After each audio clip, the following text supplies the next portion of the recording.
Hello hello hello hello hello everyone, कैसे आप सभी लोग। मैं काना स्वागत करता हूँ आपको अपने चैनल काना साइंस फैक्ट्स में। तो चलिए अब अपने चैप्टर को आगे बढ़ाते हैं। जैसे कि हमने पिछले लेक्चर में सीखा, समझा, जाना कि हम phenotype and genotype, Perot square और मेंडल्स लॉज ऑफ इनहेरिटेंस को इस लेक्चर में पढ़ने वाले हैं। चलिए तो उसी प्रकार से हम अपने फ्लो को आगे बढ़ाते हैं। तो देखिए, अभी तक हमने क्या पढ़ा। तो पिछले वाले वीडियो के तरह, क्योंकि देखिए मैंने ना पहले लेक्चर में जब आपको जो चीज़ें पढ़ाई थी वो मैंने एकदम बीच में छोड़ दी थी। तो इसलिए मैंने आपको उनको शुरू से रिवाइज किया, शुरुआत से रिवाइज करवाया, ठीक है। मगर अब क्योंकि मैंने पिछले इसके मतलब जो फर्स्ट लेक्चर था उसको मैंने बीच में छोड़ा था, इसलिए सेकंड में मैंने आपको चीज़ें दोबारा से शुरुआत से रिवाइज करवाई। मगर इस लेक्चर में जो, क्योंकि मैंने आपको सारी चीज़ें अच्छे से बता दी थी पिछले वाले में, मेरा टॉपिक कंप्लीट हो गया था। तो एक छोटा सा रिवीजन करके फटाक से देख लो। तो पिछले लेक्चर में हमने देखा था गैमीट फॉर्मेशन क्या होता है। क्या होता है कि हर ऑर्गेनिज्म के पास, जैसे अगर अभी हम फिलहाल अगर हम ह्यूमंस के ऊपर पढ़ रहे हैं जेनेटिक्स, तो अगर हम ह्यूमंस की बात करें तो हर ह्यूमन के पास जो है आपका 23 सेट ऑफ क्रोमोसोम होता है, यानी टोटल 46 क्रोमोसोम होते हैं। 23 sets of chromosome make up 46 chromosome, ठीक है। दे मेक अप 46 क्रोमोसोम्स, ठीक है। चाहे मेल हो चाहे फीमेल हो, 23 क्रोमोसोम का सेट सबके पास होगा। जब मियोसिस से गैमीट फॉर्मेशन होता है तो ये एक एक सेट इसमें से उठ के, जैसे 23 का एक सेट मेल से और 23 का एक सेट फीमेल से उठकर जो है गैमीट्स में चले जाते हैं। और जब वो गैमीट्स रिप्रोडक्शन के दौरान फ्यूज होते हैं तो जो रिजल्टेंट ऑफ स्प्रिंग होता है उसमें कुछ डिजायर्ड कैरेक्टर, डिजायर्ड नहीं कह सकते, उसमें कुछ सर्टेन कैरेक्टरिस्टिक्स आ जाती हैं which are linked to your gametes, ठीक है। तो उस गैमीट में अपने पेरेंट की जो भी कैरेक्टरिस्टिक आई होगी वो इस ऑफ स्प्रिंग में एक्सप्रेस हो जाएगी। तो यहां तक हमने सीख लिया था कि गैमीट फॉर्मेशन से कैसे वेरिएशन आता है, और एक्चुअल में ये वेरिएशन मियोसिस के दौरान कैसे आता है ये शायद आपने पढ़ ही लिया होगा अभी तक। आपको पता होगा कि जाइगोटिन स्टेज में जब साइनेप्टोनिमल कॉम्प्लेक्स बनता है प्रोफेज वन के मियोसिस वन में, मियोसिस वन के प्रोफेज वन में जब जाइगोटिन स्टेज में सेनेप्टोनिमल कॉम्प्लेक्स का फॉर्मेशन होता है, उसके बाद जब रिकॉम्बिनेशन नोड्यूल फॉर्म होता है पेगाइटिन स्टेज में, तो जब वहां पे फाइनली रिकॉम्बिनेशन हो जाता है, तो जब रिकॉम्बिनेशन वहां पर ऑकर होता है इन दैट पर्टिकुलर स्टेज, तो उस एक्चुअल रिकॉम्बिनेशन वही कारण होता है कि वेरिएशन आता है। कैसे कि रिकॉम्बिनेशन में कुछ सर्टन जीन्स एक होमोलोगस क्रोमोसोम के एक क्रोमोसोम से हटके दूसरे क्रोमोसोम पर चले जाते हैं, कुछ जीन्स। अच्छा, ऐसा नहीं है कि सारे ही जीन्स जाएंगे और ऐसा नहीं कि सारे ही जीन्स रह जाएंगे। कौन से जीन जाएंगे कौन से जीन नहीं जाएंगे ये डिपेंड करता है उनके बीच में लिंकेज कैसा है, और उसे हम इस चैप्टर में फर्दर आगे पढ़ेंगे। मेंडल्स लॉस पढ़ने के बाद जब हम लॉ ऑफ इंडिपेंडेंट असॉर्टमेंट पढ़ लेंगे, और जब अपन उसके बाद आपका सटन एंड बवरी की क्रोमोसोमल थ्योरी ऑफ इनहेरिटेंस पढ़ लेंगे, तो उसके बाद जाके कहीं अपन थॉमस एंड मॉर्गन का जब अपन लिंकेज एंड रिकॉम्बिनेशन का एक्सपेरिमेंट पढ़ेंगे ड्रोसोफिला मेलानोगास्टर यानी फ्रूट फ्लाई पे, तो हम उस चीज को सब चीजें आगे बढ़ाएंगे। चलो फिलहाल अपने टॉपिक पे आते हैं। ये आप समझ गए होंगे आई होप। और अगले पिछले लेक्चर में मैंने कैरेक्टर और ट्रेट के बारे में जो चीज़ बताई थी आपको शायद वो भी याद होगी, कि जो मैंने बताया था कि जो कैरेक्टर होता है, कैरेक्टर क्या होता है, कैरेक्टर वो फीचर होता है जिसकी हम जिसको हम देख सकते हैं, जो ऑब्जर्वेबल होता है या फिर मतलब आइडेंटिफिएबल होता है किसी भी तरीके से, चाहे एनाटॉमिकली हो चाहे मॉर्फोलॉजिकली हो। परंतु परंतु लेकिन कैरेक्टर के साथ साथ एक चीज पढ़ी थी हमने जो कि होती है ट्रेट। ट्रेट क्या होता है? ट्रेट उस फीचर का, उस पर्टिकुलर फीचर का क्या होता है? एक्सप्रेशन होता है। क्या होता है? ट्रेट उस पर्टिकुलर फीचर का एक्सप्रेशन होता है, ठीक है। तो अब आप यहां से इतना तो समझ गए होंगे कि कैरेक्टर और ट्रेट क्या होता है, इनके बीच में क्या डिफरेंस होता है। ट्रेट, देखिए ट्रेट क्या होता है? ट्रेट होता है उस कैरेक्टर का एक्सप्रेशन, तो यानी एक जो आपके कैरेक्टर होते हैं उसके एक से अधिक ट्रेट्स हो सकते हैं, लेकिन एक से अधिक ट्रेट का, हर ट्रेट के अलग अलग कैरेक्टर नहीं हो सकते। या फिर आप ऐसा समझे, अलील क्या होता है जो मैंने आपको बताया था पहले, अलील क्या होता है? एक ही कैरेक्टर के कॉन्ट्रास्टिंग ट्रेट। तो अलील जब शब्द का उपयोग करता हूँ तो मैं ऑटोमेटिकली दो ट्रेट की बात करने लगता हूँ, और दोनों कौन से? अपोजिट, एक दूसरे के एकदम विपरीत अपोजिट। अब हाँ, आप आगे चल के अभी जब हम मेंडल्स लॉस पढ़ेंगे तो उसमें अपन पढ़ेंगे कि येलो, ठीक है, अभी जब अभी नहीं, इसमें नहीं, ये कैरेक्टर ट्रेट में जब अपन मेंडल्स लॉस बेसिकली पढ़ेंगे तो उसमें अपन कलर ऑफ सीड जब पढ़ते हैं पी प्लांट पे, तो इसमें अपन ना येलो और ये क्या कहते हैं आपका ग्रीन पढ़ते हैं। इसमें सीड कलर में। बट इसमें ऐसा नहीं कि ये येलो और ग्रीन एक दूसरे के अपोजिट कलर नहीं है, लेकिन हाँ प्लांट में ये एक दूसरे के अपोजिट होते हैं, यानी जिसमें येलो होता है सीड कलर उसमें ग्रीन नहीं होता, और जिसमें ग्रीन शो होता है उसमें येलो नहीं होता, तो उसे हम एक प्रकार से अपोजिट की कैटेगरी में मान के चलते हैं, हालांकि ये एक दूसरे के अपोजिट होते नहीं है। ठीक है, तो ट्रेट का भी आप मतलब समझ गए, अलील का भी मतलब आप समझ गए।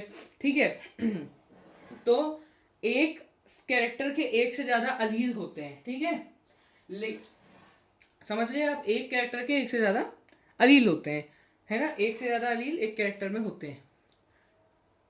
अब चलिए phenotype and genotype. Phenotype and genotype ये एक टॉपिक अपने को पढ़ना है, पीनट स्क्वायर का एक टॉपिक अपने को पढ़ना है, मेंडल्स लॉज ऑफ इनहेरिटेंस ये एक टॉपिक अपने को पढ़ना है। तो चलिए अपन फेनोटाइप एंड जीनोटाइप से अपनी आज की क्लास को, आज के लेक्चर को शुरू करते हैं। तो भैया देखो, टॉपिक बड़ा सिंपल है, बहुत सिंपल टॉपिक है, आपको मजा आएगा पढ़ने में, बस ध्यान से जो बोला जाए वो सुनिएगा। तो चलिए थोड़ा सा पहले ग्रेगोर मेंडल जी की हिस्ट्री पढ़ लेते हैं। ग्रेगोर मेंडल एक बहुत ही महान आदमी थे। ठीक है, ग्रेगोर मेंडल एक बहुत ही महान आदमी थे। ग्रेगोर मेंडल ने जेनेटिक्स के लिए इतना कंट्रीब्यूशन किया है जिसकी वजह से इनके फादर ऑफ जेनेटिक्स कहा जाता है। ग्रेगोर मेंडल ने इतने कंट्रीब्यूशंस किए हैं इसके लिए। देखो ग्रेगोर मेंडल जी के बारे में हम पढ़ने से शुरू करेंगे, क्योंकि ये जो फिनोटाइप एंड जीनोटाइप है, चलो अभी अपन ना ग्रेगोर मेंडल के बारे में समझने से पहले वो अपन मेंडेलियन लॉस के साथ कवर कर लेंगे। पहले में अपन अलग से फिनोटाइप एंड जीनोटाइप के बारे में समझ लेते हैं। तो देखो अभी तक हमने कैरेक्टर ट्रेट के बारे में समझा था, तो मैंने आपको क्या बताया था कि ट्रेट क्या होता है, ट्रेट होता है ऑब्जर्वेबल या आइडेंटिफिएबल कैरेक्टरिस्टिक्स। ठीक है, तो जब कैरेक्टरिस्टिक ऑब्जर्वेबल होती है, जब मैं ऑब्जर्व करके किसी कैरेक्टर के ट्रेट को आइडेंटिफाई कर पा रहा हूँ, जब मैं ऑब्जर्व करके किसी कैरेक्टर के ट्रेट को बता पा रहा हूँ, पहचान पा रहा हूँ, तो मैं उसे फेनोटाइप कहता हूँ। ठीक है, जब मुझे किसी ट्रेट को जानने के लिए, किसी ट्रेट के एक्सप्रेशन को समझने के लिए उसके जेनेटिक कॉम्बिनेशन के अंदर जाकर देखना पड़ रहा है, उस एक चीज को मैं जीनोटाइप कहता हूँ। कैसे, चलिए अब देखते हैं। अब यहां से जेनेटिक्स का one of the most important topic चालू हो रहा है, क्योंकि यहां से ये वही एक टॉपिक है जो आपको आगे जेनेटिक्स का कोई भी सवाल, चाहे वो आपके बोर्ड्स में आए पेडिग्री एनालिसिस से संबंधित, चाहे आपका यही फिनोटाइप जीनोटाइप में मेंडेलियन लॉस से संबंधित आ जाए आपका, चाहे आपके नीट में ऐसा कोई सवाल आए, लेकिन आपको हर जगह फिनोटाइप और जीनोटाइप के बारे में समझना होगा। मैं ये मानकर चल रहा हूं कि आपने टेंथ क्लास में आपने किसी भी प्रकार से वो चैप्टर पढ़ा ही नहीं है। ठीक है, मैं चैप्टर का एकदम से नाम ही भूल गया यार, लाइफ प्रोसेसेस के बाद आता था ना हेरिडिटी, हेरिडिटी आपने वो चैप्टर पढ़ा ही नहीं है, मैं ये मानकर चल रहा हूँ। ठीक है, तो मैं आपको एकदम बेसिक से समझाऊंगा फिनोटाइप क्या होता है, जीनोटाइप भी समझेंगे, अभी फिनोटाइप पे आइए। तो ये शब्द क्या है, देखो बेसिकली बात ऐसी है भाई लोग कि जो फिनोटाइप होता है ना, फिनोटाइप जो होता है ना, वो भी एक प्रकार से कैरेक्टर का एक्सप्रेशन देखने का तरीका होता है, और जीनोटाइप भी। लेकिन फिनोटाइप क्या होता है, देखो कि जब मैं किसी ऑर्गेनिज्म की ग्रॉस मॉर्फोलॉजी को देखते हुए, जब मैं किसी ऑर्गेनिज्म की ग्रॉस मॉर्फोलॉजी को देखते हुए उसमें किस प्रकार के वेरिएशन आए हैं उसका अंदाजा लगाने का प्रयास करूं, उसे मैं फिनोटाइप कहता हूं। ठीक है, जैसे जैसे समझना, एक ह्यूमन बीइंग है। ठीक है, अभी देखो एक्चुअल में मैं आपको जो ह्यूमन बीइंग का एग्जांपल लेकर समझा रहा हूं ना, असल जिंदगी में ह्यूमन के किसी भी कैरेक्टर को आप उतना सिंपलिसिटी के साथ समझ ही नहीं सकते। आप जितनी भी जेनेटिक्स, आज से मैं ये भी एक बात आपको बता दूं, आप जितनी भी जेनेटिक्स आज के बाद अभी 12th क्लास में पढ़ेंगे, वो पूरी जेनेटिक्स हम प्रोकैरियोटिक ऑर्गेनिजम्स के लिए पढ़ेंगे।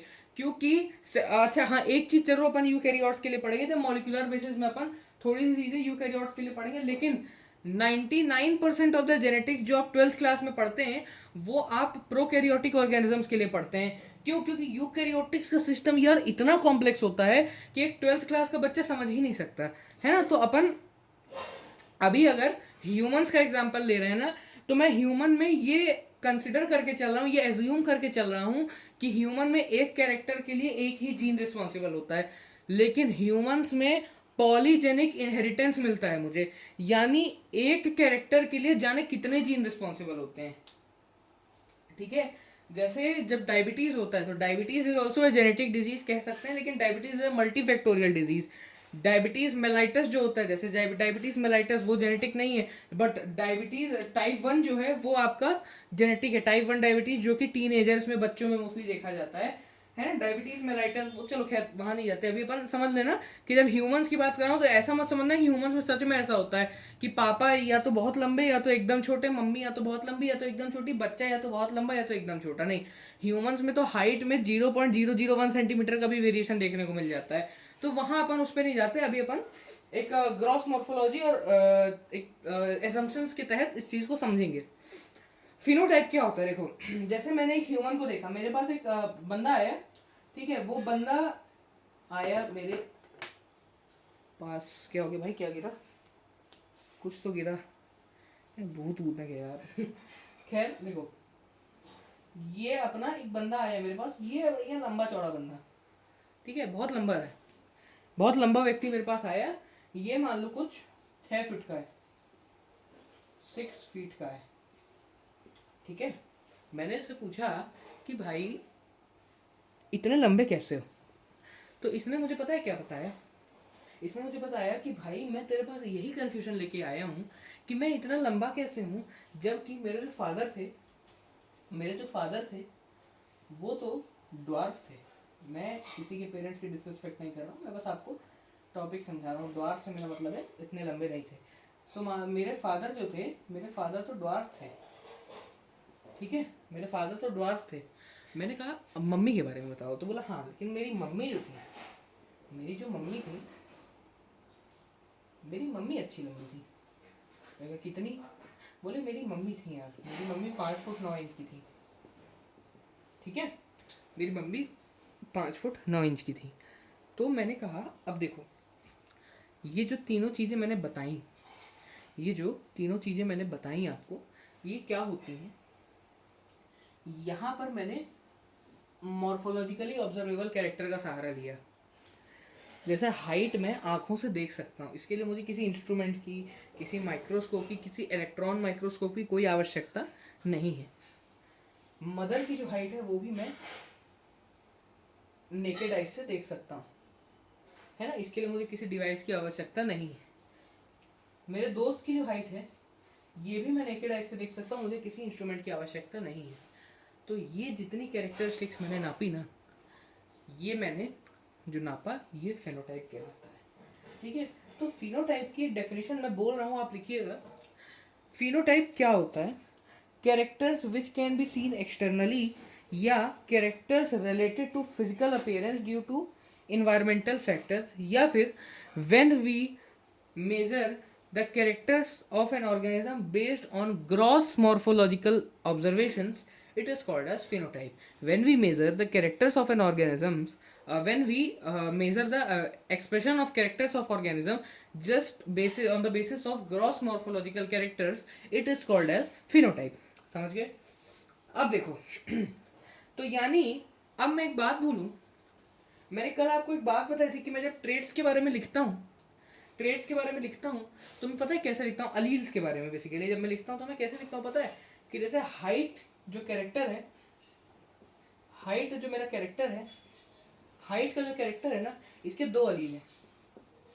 इसका एक अलील था टॉल, एक अलील था ड्वार्फ, टॉल एंड ड्वार्फ, ठीक है। तो जब मैं हाइट के अलील्स को लिखता हूँ तो मैं जो डोमिनेंट अलील होता है, मैंने आपको बताया था कल कि याद कर लो, ये इसमें से डोमिनेंट अलील टॉल होता है हाइट में मोस्टली। तो जब मैं डोमिनेंट अलील के बारे में लिखता हूँ तो डोमिनेंट अलील का मैं पहला लेटर को कैपिटल लिख देता हूँ, और जब मैं रिसेसिव अलील को लिखता हूँ तो मैं इसके पहले लेटर को स्मॉल ना लिख के जो डोमिनेंट अलील का पहला लेटर होता है इसी को स्मॉल में लिख देता हूँ, ठीक है, ये मैंने आपको बताया था। तो अब इस चीज को हम यहाँ अप्लाई करेंगे। मैं कहूँगा टॉल और ड्वार्फ में से, देखो इसके पेरेंट्स के गैमीट्स फ्यूज हुए होंगे, इसके फादर का स्पर्म और मदर का ओवम फ्यूज हुआ होगा तभी ये बना, है ना। इसके फादर के जो गेमीट है, इसके फादर के गेमीट में इसके फादर की कैरेक्टरिस्टिक्स आई होंगी, इसके फादर के 23 पेयर्स ऑफ 23 क्रोमोसोम्स आए होंगे, और इसकी मदर के गैमेट में इसकी मदर के 23 क्रोमोसोम्स आए होंगे, और वो जब 23 फ्यूज करके जो 46 बने वो इसके जाइगोट में यानी इसमें गए होंगे।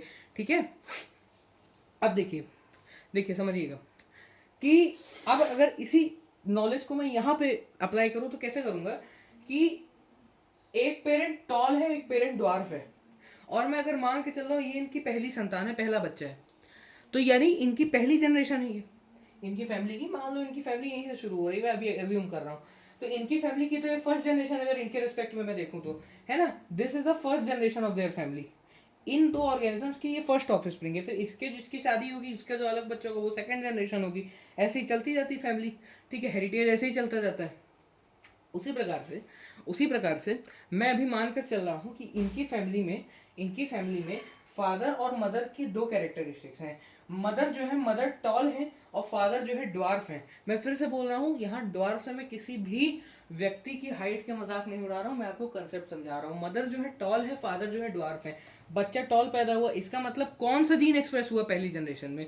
पहली जनरेशन में एक्सप्रेस हुआ टॉल। तो यानी डोमिनेंट कौन सा हुआ? टॉल हुआ। मैंने आपको यही परिभाषा भी बताई थी डोमिनेंट जीन की, यही मैंने डोमिनेंट अलील की यही डेफिनेशन मैंने बताई थी आपको। क्या ऐसा अलील, मतलब एक अलील पेयर में से एक ऐसा ट्रेट जो कि आपका पहली जनरेशन में एक्सप्रेस हो जाए, वो आपका डोमिनेंट ट्रेट कहलाता है, और जो एक्सप्रेस ना हो पाए वो रिसेसिव कहलाता है। डोमिनेंट मतलब जो अपना दबदबा बना के रखे, रिसेसिव मतलब जो दब के रहे, है ना। सो यहाँ पर डोमिनेंट कौन हुआ? इसमें फादर की कैरेक्टर हाइट के रिस्पेक्ट में इसमें फादर के कैरेक्टर आए कि मदर के आए? आए तो दोनों के, एक्सप्रेस किसके? हाँ, ये भी बहुत इंपॉर्टेंट सवाल है। अगर मैं आपसे ये पूछूं कि इस ऑफिस में फादर के कैरेक्टर आए होंगे कि मदर के आए होंगे, आप अगर सीधा जवाब दे दोगे ना, आप यदि मुझे सीधा सीधा जवाब दे दोगे कि इसमें जो है क्या कहते हैं, आपके फादर के कैरेक्टर आए होंगे, मदर के कैरेक्टर आए होंगे, तो आप दुनिया के सबसे बड़े मूर्ख हैं, क्योंकि भाई कैरेक्टर तो दोनों के आए होंगे ना, तभी तो जाइगोट बना है। बहुत जाहिर सी बात है, कैरेक्टर दोनों के आए होंगे तभी जाइगोट बना है। एक्सप्रेस किसके हुए? जब मैं ये पूछूं कि कैरेक्टर एक्सप्रेस किसके हुए, तो मदर के एक्सप्रेस हुए। यानी मैं कहना चाहूंगा कि मदर का जो ट्रेट है, अलील है, वो डोमिनेंट है। ठीक है, मदर का जो अलील है वो डोमिनेंट ट्रेट है। तो यानी इसको मैं कैपिटल टी से रिप्रेजेंट करूंगा, मदर वॉज टॉल। फादर का जो अलील है वो फादर का जो ट्रेट है वो अलील का डोमिनेंट ट्रेट, रिसेसिव ट्रेट है, तो उसको मैं स्मॉल टी से रिप्रेजेंट करूंगा। तो क्या इस बच्चे के अंदर दोनों आए होंगे? जी हाँ, दोनों आए होंगे। तो यानी इसके अंदर टॉल भी आया होगा और इसके अंदर ड्वार्फ भी आया होगा।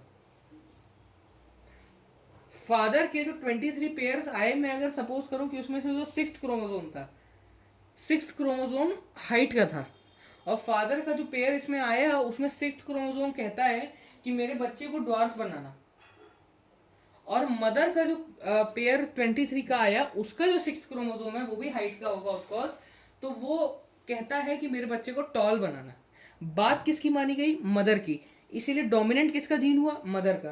तो टॉल और ड्वार्फ आए तो दोनों, एक्सप्रेस हुआ टॉल। ये जो चीज मैंने आपके सामने लिख दी है ये कहलाती है फिनोटाइप। समझ गए? बिल्कुल। अब आ जाओ जीनोटाइप पे। तो जीनोटाइप मैं आपको यहाँ नहीं समझा पाऊंगा अच्छे से, ये मैं आपको तभी समझाऊंगा जब अपन मेंडल लॉस पढ़ेंगे। तो जीनोटाइप में बस इतना समझ लीजिए, जीनोटाइप में बस इतना समझ लीजिए कि जो मैंने वहां पे जो टीटी टीटी लिखा था वो था जीनोटाइप, और जो मैंने टॉल और डॉर्फ ऑब्जर्व करके बताया था वो था आपका फिनोटाइप। कैसे? देखो देखो, असल में मैंने कल आपको एक चीज पढ़ाई थी, होमोजाइगस और हेट्रोजाइगस, अगर आपको याद हो। होमोजाइगस और मैंने आपको पढ़ाई थी हेट्रोजाइगस। ठीक है, ये दो चीजें मैंने आपको पढ़ाई थी अगर याद हो आपको। होमोजाइगस में मैंने आपको पढ़ाया था कि होमोजाइगस में डोमिनेंट भी हो सकते हैं,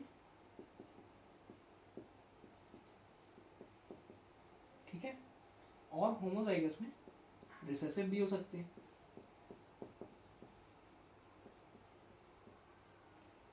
मगर मैंने आपको क्या बताया था?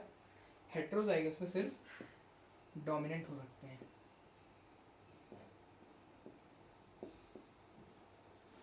है ना, हेट्रोजाइगस रिसेसिव एग्जिस्ट ही नहीं करता। तो मैंने आपको ये बताया था कि हेट्रोजाइगस में चाहे ये हो चाहे ये हो, एक्चुअल में ऐसे लिखा ही नहीं जाता। जब अपन कोई भी जीनोटाइप लिखते हैं तो अपन उसको पहले डोमिनेंट का ही नाम लिखते हैं, फिर रिसेसिव का नाम लिखते हैं। तो मैं अभी ये कहता हूँ, मान लो कि ये मेल से आया था इस केस में, ये फीमेल से आया था इस केस में, ये फीमेल से आया, ये मेल से आया। अब थोड़ा सा अपन इसमें डिफरेंशिएट कर सकते हैं चीज़ों को, है ना। तो देखिए, मैंने आपसे कहा कि फिनोटाइप क्या होता है कि जब मैं सिर्फ बाहरी तौर पर देखकर बता सकूं कि मदर टॉल थी और फादर ड्वार्फ थे, तो बच्चा जो है टॉल पैदा हुआ। अब अब अब मैं अगर आपसे ये कहूं कि उनके दो बच्चे हुए, फादर भी टॉल थे, मदर भी टॉल थी, मगर एक बच्चा जो पैदा हुआ वो टॉल निकल गया, एक बच्चा जो पैदा हुआ वो ड्वार्फ निकल गया। ऐसा क्यों हुआ? क्योंकि वो हेट्रोजाइगस का केस था। ये अपन अब जब मेंडल्स लॉज अच्छे से पढ़ेंगे तब समझेंगे। फिलहाल समझिए, हेट्रोजाइगस का जो केस होता है वो कैसा होता है कि जब मैं कहूँ कि ये टॉल है, अब देखो हेट्रोजाइगस में ना ये भी तो टॉल है, ये इसका जो बच्चा पैदा होगा ये भी तो टॉल है, और ये जो पैदा हो रहा है ये भी तो टॉल है। अंतर क्या है दोनों में? अच्छा, ये भी टॉल है, ये भी तो टॉल है, इन तीनों में क्या फ़र्क है? बताइए मुझे, इन तीनों में फ़र्क क्या है? इन तीनों में फ़र्क ये है कि हर बार अलग अलग जीन बच्चे के टॉलनेस के लिए रिस्पॉन्सिबल है। बच्चे की लंबाई के लिए हर बार अलग अलग प्रकार के जीन रिस्पॉन्सिबल हैं। मतलब ऐसा नहीं है वो 6th क्रोमोसोम का ही जीन जो कि सोलली रिस्पॉन्सिबल है बच्चे की टॉलनेस के लिए, लेकिन असल ज़िंदगी में हर बार अलग अलग प्रकार का जीन है, अलग अलग प्रकार का एक्सप्रेशन है जो उसकी टॉलनेस के लिए रिस्पॉन्सिबल है। पहला के ये जो केस है इसमें मेल और फीमेल दोनों से जो जीन्स आए थे दोनों ही टॉल थे, ठीक है। इस वाले में मेल से जो जीन आया था वो टॉल है, लेकिन फीमेल से जो आया वो ड्वार्फ है। इस वाले में मेल से जो आया वो ड्वार्फ है, लेकिन फीमेल से जो आया वो टॉल है। कुल मिला के जब मैं फिनोटाइप की बात करता हूँ तो मेरे लिए ये और ये बराबर हो जाते हैं। क्यों? क्योंकि मैंने अभी जेनेटिक लेवल पे कुछ देखा ही नहीं, मुझे पता ही नहीं है कि वो टॉल है कि ड्वार्फ है, क्या है अंदर से मुझे नहीं पता उसके जीन कौन से है, मुझे बस बाहर से दिख रहा है कि बच्चा लंबा है। तो अभी मेरे तो जब मैं फिनोटाइप की बात करता हूँ ना, तो फिनोटाइप में मेरे लिए ये और ये बराबर हो जाते हैं। इसीलिए फिनोटाइप एक बहुत ही एक्यूरेट मेजर नहीं है जेनेटिक्स के लिए। एक्यूरेट मेजर क्या है? एक्यूरेट मेजर है जीनोटाइप। फिनोटाइप में तो ये बराबर हो जाता है, बट जब मैं जीनोटाइप देखता हूँ ना तो मेरे लिए ये बराबर नहीं होते। ये फिनोटाइप के लिए है, ये जीनोटाइप के लिए है। फिनोटाइप में मेरे लिए ये दोनों बराबर है, जीनोटाइप में नहीं है, ठीक है। उदाहरण के तौर पर एक टीचर जो है, एक टीचर के लिए आप और एक आपका दोस्त, मान लो आप चीटिंग करके नंबर लाए और आपका दोस्त ईमानदारी से लाया, एक टीचर के लिए आप दोनों बराबर हैं। क्यों? क्योंकि आप दोनों के नंबर है, क्योंकि टीचर को नहीं पता कि नंबर आए कैसे हैं। आपका एक दूसरा दोस्त है, उसको पता है कि आप चीटिंग किए हो वो ईमानदारी से, तो उसके लिए आप लोग बराबर नहीं हो, क्योंकि आपको कुछ आता ही नहीं था। कभी चीटिंग करके मत नंबर लाना, बहुत बुरी बात है, अपने से झूठ मत बोलना कभी। खैर, अब अपन आते हैं मेंडल्स लॉस पे, जहाँ पे अपन फिनोटाइप जीनोटाइप को और डिटेल में समझ जाएंगे, ठीक है। अब आते हैं अपने महान साइंटिस्ट ग्रिगोर मेंडल जी पर, फादर ऑफ जेनेटिक्स पर, ठीक है। अब अपन पढ़ते हैं इनके बारे में।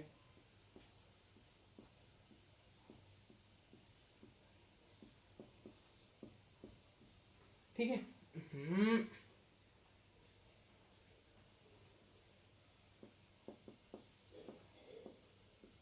ठीक है, अब अपन पढ़ते हैं इनके बारे में। तो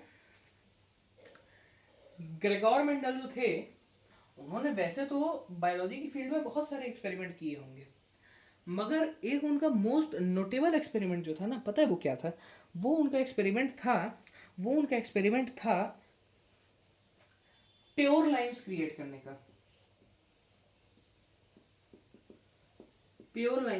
का। ये इनका मोस्ट नोटेबल एक्सपेरिमेंट था।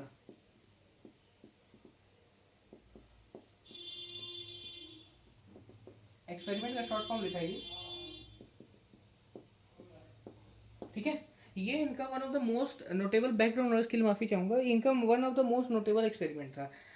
7 साल, 7 साल में से लगभग पूरा समय इन्होंने ये प्योर लाइंस बनाने में निकाल दिया। ये क्या होता है सब समझेंगे, सब समझेंगे, लेकिन इन्होंने ये जो एक्सपेरिमेंट्स किए ये 1856 से 1863 के बीच में किए।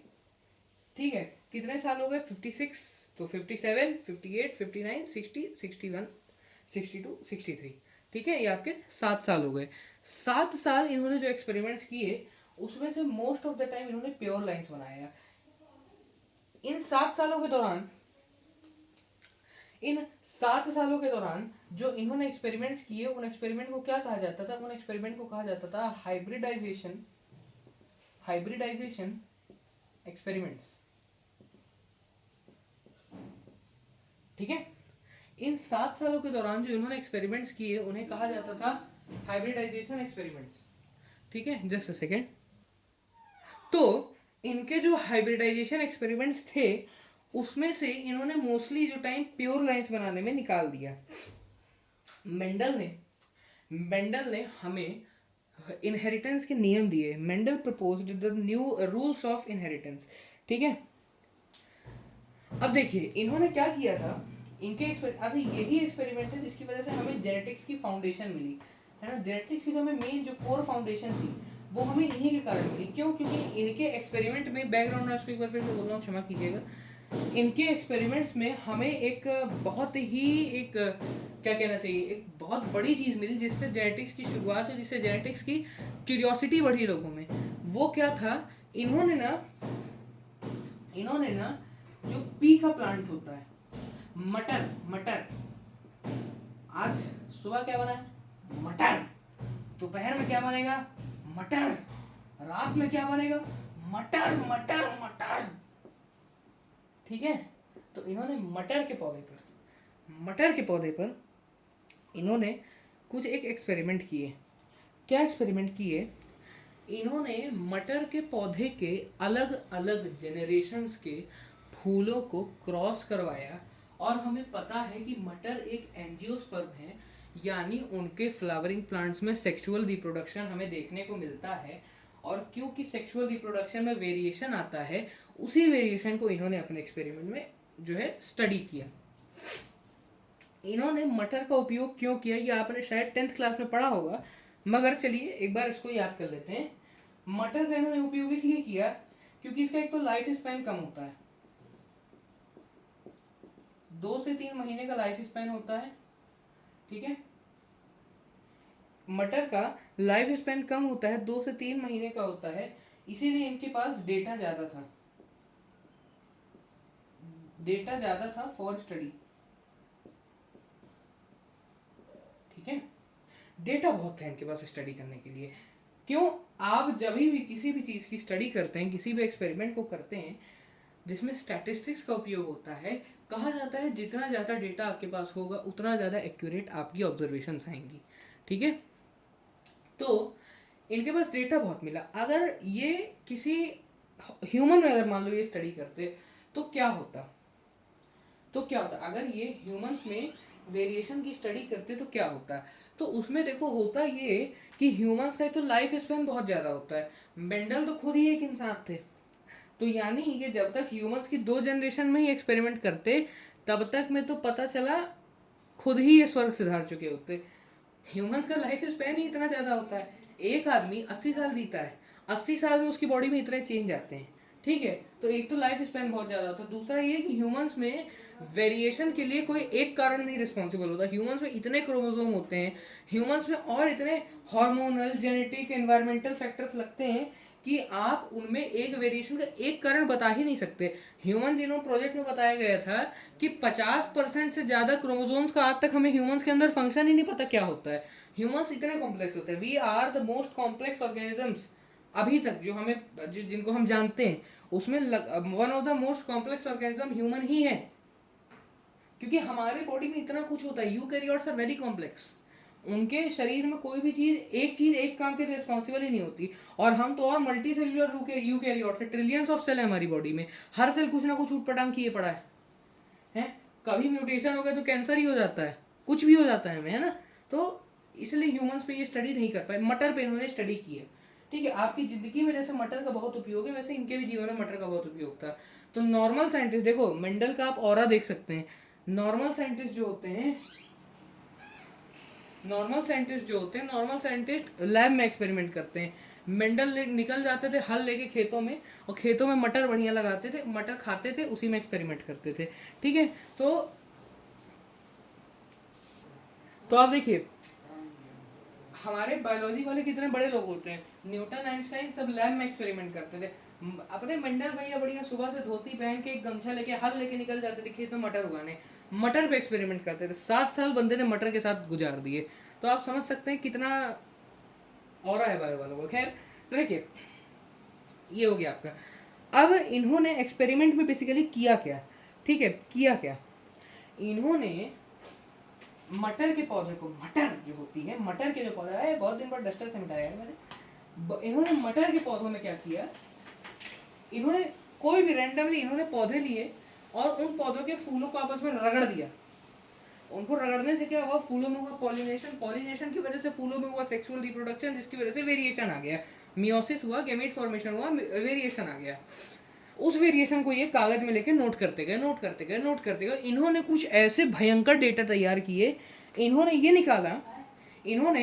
निकाला और इनको ये पता चला इससे, अपने हाइब्रिडाइजेशन के एक्सपेरिमेंट से, कि जो मटर के पौधे हैं उसमें अगर आप मॉर्फोलॉजिकली ऑब्जर्व करें तो आपको 7 प्रकार के अलग अलग कैरेक्टर मिलते हैं। मटर में आप 7 चीजें ऑब्जर्व कर सकते हैं। पहला क्या, जो अभी तक हम मरे जा रहे थे पढ़ने के लिए, वो क्या था, मैं कैरेक्टर का नाम लिखूंगा यहाँ पर। ठीक है, यहाँ पर मैं कैरेक्टर लिखूंगा, ठीक है, और यहाँ पर मैं उसके अलील लिखूंगा, तो यहाँ पर लिखूंगा डोमिनेंट ट्रेट, और यहाँ पर मैं लिखूंगा रिसेसिव ट्रेट, समझे। तो यहाँ पर मैं लिखूंगा डोमिनेंट या रिसेसिव ट्रेट। हम मरे जा रहे थे इसको पढ़ के, वो है हाइट ऑफ प्लांट। हम हाइट, इन्होंने पेड़ में एक तो देखी हाइट को देखा, पेड़ लंबा है छोटा है। एक इन्होंने देखा कलर ऑफ सीड, एक इन्होंने देखा शेप ऑफ सीड, ठीक है, एक इन्होंने देखा शेप ऑफ सीड, एक इन्होंने देखा पॉड कलर। पॉड मतलब मटर की जो फली होती है, जिसमें मतलब जिस पॉड के जिस कवर के अंदर मटर होती है, जिसको आप मम्मी के साथ बैठ के छीलते हैं ठंड के मौसम में, ठीक है, जिसको मतलब एकदम ड्यूटी लगती है आपकी, मतलब करीब 10-10 किलो मटर छीली मैंने भी ठंड में, तो मुझे पता है, बहुत ही मेहनत मजदूरी जो आप करते हैं। तो उन्होंने उस पर देखा पॉड कलर, उसकी मटर की फली का colour, pod colour, pod shape, एक इन्होंने उसमें देखा फ्लावर कलर, और एक इन्होंने देखा फ्लावर की पोजीशन। नीचे तक दिख रहा है यार आपको कि नहीं, नहीं दिख रहा, थोड़ा सा अपन इसको और पीछे अगर कर सके, है ना, यस अब पूरा दिख रहा होगा आई होप। तो देखिए इन्होंने पेड़ की हाइट ऑब्जर्व करी, कलर ऑफ सीड ऑब्जर्व किया, shape of seed, pot colour, pot shape, flower colour, और फ्लावर की पोजीशन ऑब्जर्व करी। इन्होंने प्लांट में 2 टाइप की हाइट ऑब्जर्व करी, एक लंबा एक बौना, ठीक है, एक लंबा एक बौना, लंबा पेड़ बौना पेड़, टॉल प्लांट ड्वार्फ प्लांट। तो जो इन्होंने ऑब्जर्व किया, ओ शिट, जो इन्होंने ऑब्जर्व किया टॉल प्लांट टी, ठीक है, इसको उन्होंने नाम दिया मिस्टर टी। और एक इन्होंने ऑब्जर्व किया बौना पौधा ड्वार्फ प्लांट, जिसका नाम रखा स्मॉल टी, ठीक है। तो एक इन्होंने टॉल प्लांट ऑब्जर्व किया जिसका नाम था कैपिटल टी, एक इन्होंने ड्वार्फ प्लांट ऑब्जर्व किया जिसका नाम था स्मॉल टी। अब ऐसे ही जब इन्होंने सीड कलर देखा, अब देखो आपको एक मजेदार बात बताऊं, सीड कलर जब इन्होंने ऑब्जर्व किया ना, तो जो डोमिनेंट ट्रेट उसमें आ रहा था वो आ रहा था येलो सीड कलर भाई, और एक आ रहा था ग्रीन। तो इसका अर्थ क्या है, इसका अर्थ पता है क्या है, इसका अर्थ ये है कि जब गर्मी ठंड के मौसम में आपकी मम्मी आपसे मेहनत मजदूरी करके 10-10 किलो मटर छिलवाएं, और आपको वहां पे कोई पीला बीज दिख जाए मटर का, यानी पीली मटर जब आपको दिख जाए, तो आप उसे सड़ी समझकर फेंक देते हैं। तो अब से आप अपनी माता जी को समझाएं कि मम्मी अगर पीली मटर आ रही है तो ये सौभाग्य है, आप मेंढल की आत्मा को शांति दे रहे हैं। क्यों? क्योंकि आपने मटर का डोमिनेंट ट्रेट निकाल दिया है। असल जिंदगी में मटर का जो डोमिनेंट कलर है, मटर का जो मोस्ट कॉमन कलर है वो पीला ही है। हम पापी इंसानों ने उसको हाइब्रिडाइज करा के बेचारे का रिसेसिव ट्रेट एक्सप्रेस करवा दिया और हमने उसको ग्रीन बना दिया। मटर का जो प्राकृतिक रंग है वो पीला ही है। The natural color of seeds of pea is, sorry not seeds, the natural color of peas is yellow only, it is not green। वो हमने बनाया है। फिर सीड का शेप हमने दो प्रकार से देखा, एक देखा राउंड सीड, गोल मटोल गोलू मोलू मेरी तरह, ठीक है, हमने एक राउंड सीड देखा और एक रिंकल्ड सीड देखा, कुपोषित सीड देखा, बिल्कुल एकदम कुपोषित था वो सीड, एकदम खाना वाना नहीं दिया था उसको, तो वो कुपोषित सीड था। और एक्चुअल में सच में उसमें खाना नहीं होता है। सीड में जितना स्टार्च प्रेजेंट होता है, उस स्टार्च के वजह से ही सीड या तो फूल जाता है, जैसे मैं फूल गया हूँ, और या तो वो सिकुड़ जाता है, ठीक है। उस सीड में सच में खाना ही नहीं होता है जिसमें स्टार्च कम होता है, इसीलिए वो रिंकल्ड होता है। फिर पॉड कलर, मटर की फली का जो रंग है वो था ग्रीन और येलो। तो मटर की जो फली है, इससे आपको याद करने में काफी हेल्प मिलेगी कि सीड और पॉड का जो कलर है वो तो ग्रीन येलो में ही होता है, बस सीड में हम रिसेसिव वाला खाते हैं। तो आपको पता चल जाएगा वहां से कि हम क्या खाते हैं, हम हरा खाते हैं, हम रिसेसिव खाते हैं, हरा खाते हैं, रिसेसिव खाते हैं, हरा खाते हैं, यानी हरा रिसेसिव होता है। तो डोमिनेंट क्या बचा? येलो, येलो हो गया। अब आपको ये याद करना है भैया कि पॉड कलर एकदम उल्टा होता है, एकदम उल्टा होता है, इसका उल्टा होता है। उल्टा होने का मतलब क्या है कि अगर इसमें डोमिनेंट येलो होता है तो इसमें डोमिनेंट ग्रीन होगा, उल्टा उल्टा होता है। यहाँ पे इसमें रिसेसिव ग्रीन होता है तो इसमें रिसेसिव येलो होगा। बहुत सिंपल, याद हो गया जयराम जी की।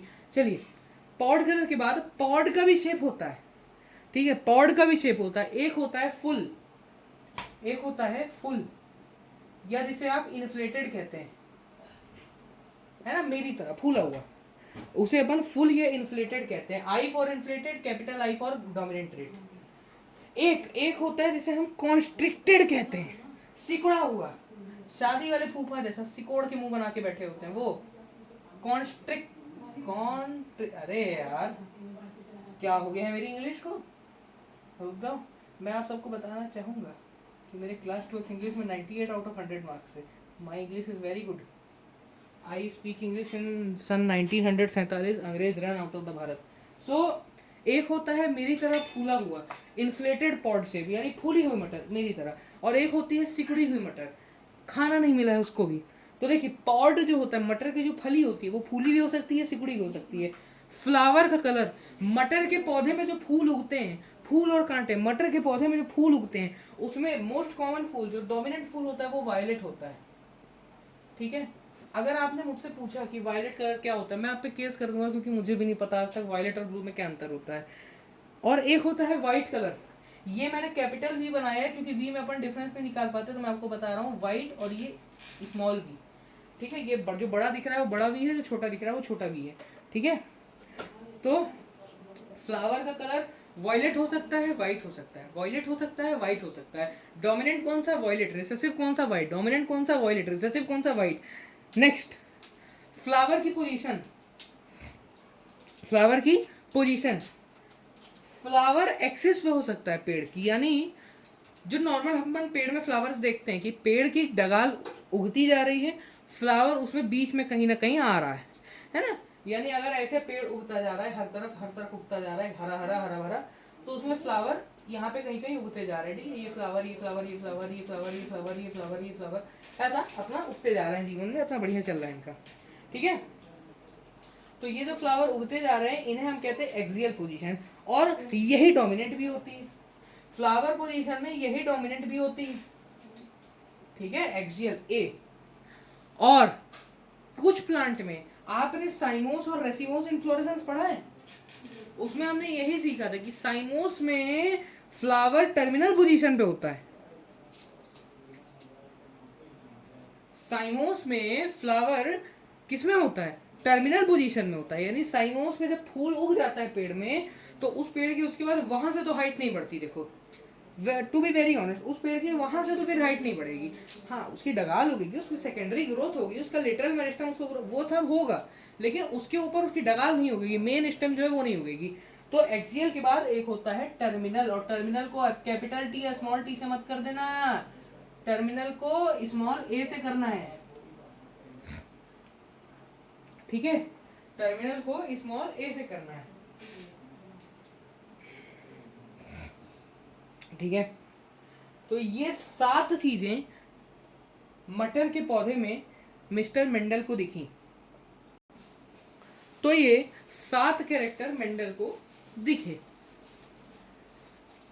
हे भगवान, तो जब आपसे कोई पूछे उसको कितने कैरेक्टर दिखे, तो आप जवाब देंगे 7 कैरेक्टर दिखे। जब कोई आपसे पूछे उसे कितने ट्रेट दिखे, तो आप जवाब देंगे उसे 14 ट्रेट दिखे, 7 डोमिनेंट 7 रिसेसिव। लेकिन जब आपसे कोई पूछे उसे अलील कितने दिखे, तो आपका उत्तर होना चाहिए उसे सिर्फ 7 अलील दिखे। क्यों? क्योंकि alleles are the contrasting pair of traits. अब चलो भैया, मैं यहां से आपको अलील की फील दिलवाता हूँ। वाह, शायरी हो गई, अलील की फील, वाह।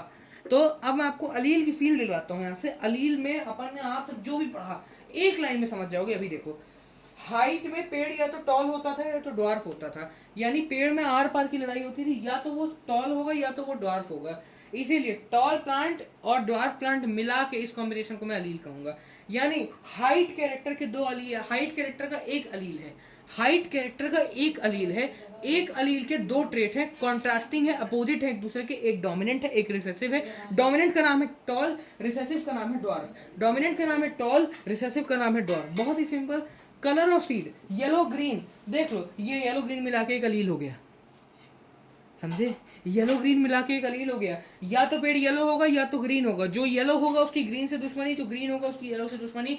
यानी ये एक कॉन्ट्रास्टिंग पेयर ऑफ ट्रेड्स है जिसको हम अलील कहेंगे। शेप ऑफ सीड या तो राउंड होगा या तो रिंकल्ड होगा, या तो राउंड या तो रिंकल्ड, राउंड की रिंकल्ड से दुश्मनी, रिंकल्ड की राउंड से दुश्मनी। ये भी एक कॉन्ट्रास्टिंग पेयर ऑफ ट्रेड्स है, यानी ये भी एक अलील है। अच्छा, एक अलील बोल रहा हूँ इसका मतलब है मैं अपने आप 2 ट्रेट की बात कर रहा हूँ। जब मैं अलील शब्द का उपयोग करूँ इसका मतलब है 2 ट्रेट। जैसे मैं पेयर जब वर्ड यूज करता हूँ तो आ पेयर मतलब होता ही है 2 लोग, ठीक है? आ पेयर का मतलब ही होता है 2 लोग। वैसे ही एन अलील का मतलब ही होता है 2 ट्रेट्स, और दोनों एक दूसरे के अपोजिट भी होने चाहिए। और देख लो, किसी भी देख लो, पॉड कलर ग्रीन या तो येलो, ग्रीन या तो yellow, green dominant yellow recessive, green की येलो से दुश्मनी, येलो की ग्रीन से दुश्मनी, ये हो गया एक अलील। पॉड से फुल इन्फ्लेटेड या constricted, inflated constricted, inflated dominant constricted recessive, inflated की कॉन्स्ट्रिक्टेड से दुश्मनी, कॉन्स्ट्रिक्टेड की इन्फ्लेटेड से दुश्मनी, यानी ये भी एक अलील हो गया। फ्लावर कलर या तो वायलेट या तो व्हाइट, या तो वायलेट या तो white, violet dominant white recessive, white की वायलेट से दुश्मनी, वायलेट की व्हाइट से दुश्मनी, यानी ये भी एक अलील हो गया।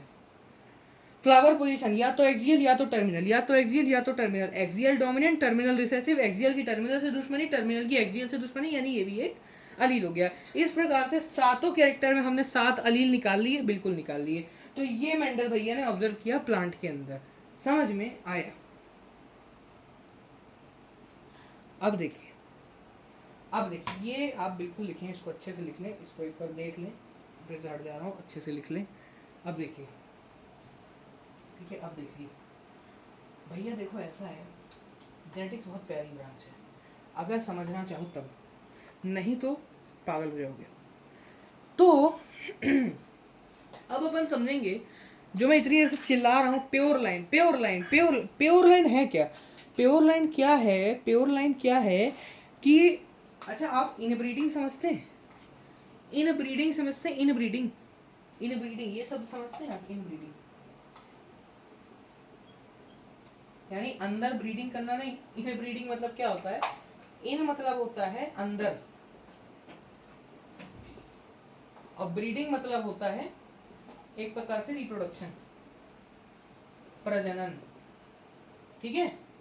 अंदर रिप्रोडक्शन, इसका मतलब अपने ही फैमिली में ब्रीडिंग करना। प्लांट्स के लिए बोल रहा हूँ, अपने ही फैमिली, यानी अगर एक male pea plant, male pea plant और फीमेल पी प्लांट का जब ब्रीडिंग हुआ, तो जो उससे 2 पी प्लांट बने, जब मैंने उन 2 पी प्लांट का आपस में ब्रीडिंग करा दिया, उसे मैं इन ब्रीडिंग कहता हूँ, इन ब्रीडिंग कहता हूँ, ठीक है? इन ब्रीडिंग कहता हूँ। तो अब जरा सा इनब्रीडिंग समझने से पहले अपन एक बार पुनेट स्क्वायर को समझ लेते हैं। तो इनब्रीडिंग के लिए बात है, जब अपन फिनोटाइप जीनोटाइप की वैल्यूज लिखेंगे, जीनोटाइपिक फिनोटाइपिक रेशियो लिखेंगे मेंडल लॉज में, तो अपने को ये चीज़ थोड़ा सा है ना अच्छे से क्लियर हो जाएगी और क्लैरिटी के साथ समझ में आएगी। अगर आज इस वीडियो में मेंडल लॉ पूरा नहीं हो पाया तो मैं एटलीस्ट आपको मोनो हाइब्रिड क्रॉस, अगर वो भी पूरा नहीं हो पाया तो मोनो हाइब्रिड में कम से कम मैं आपको डोमिनेशन लॉ ऑफ डोमिनेंस तो समझा ही दूंगा।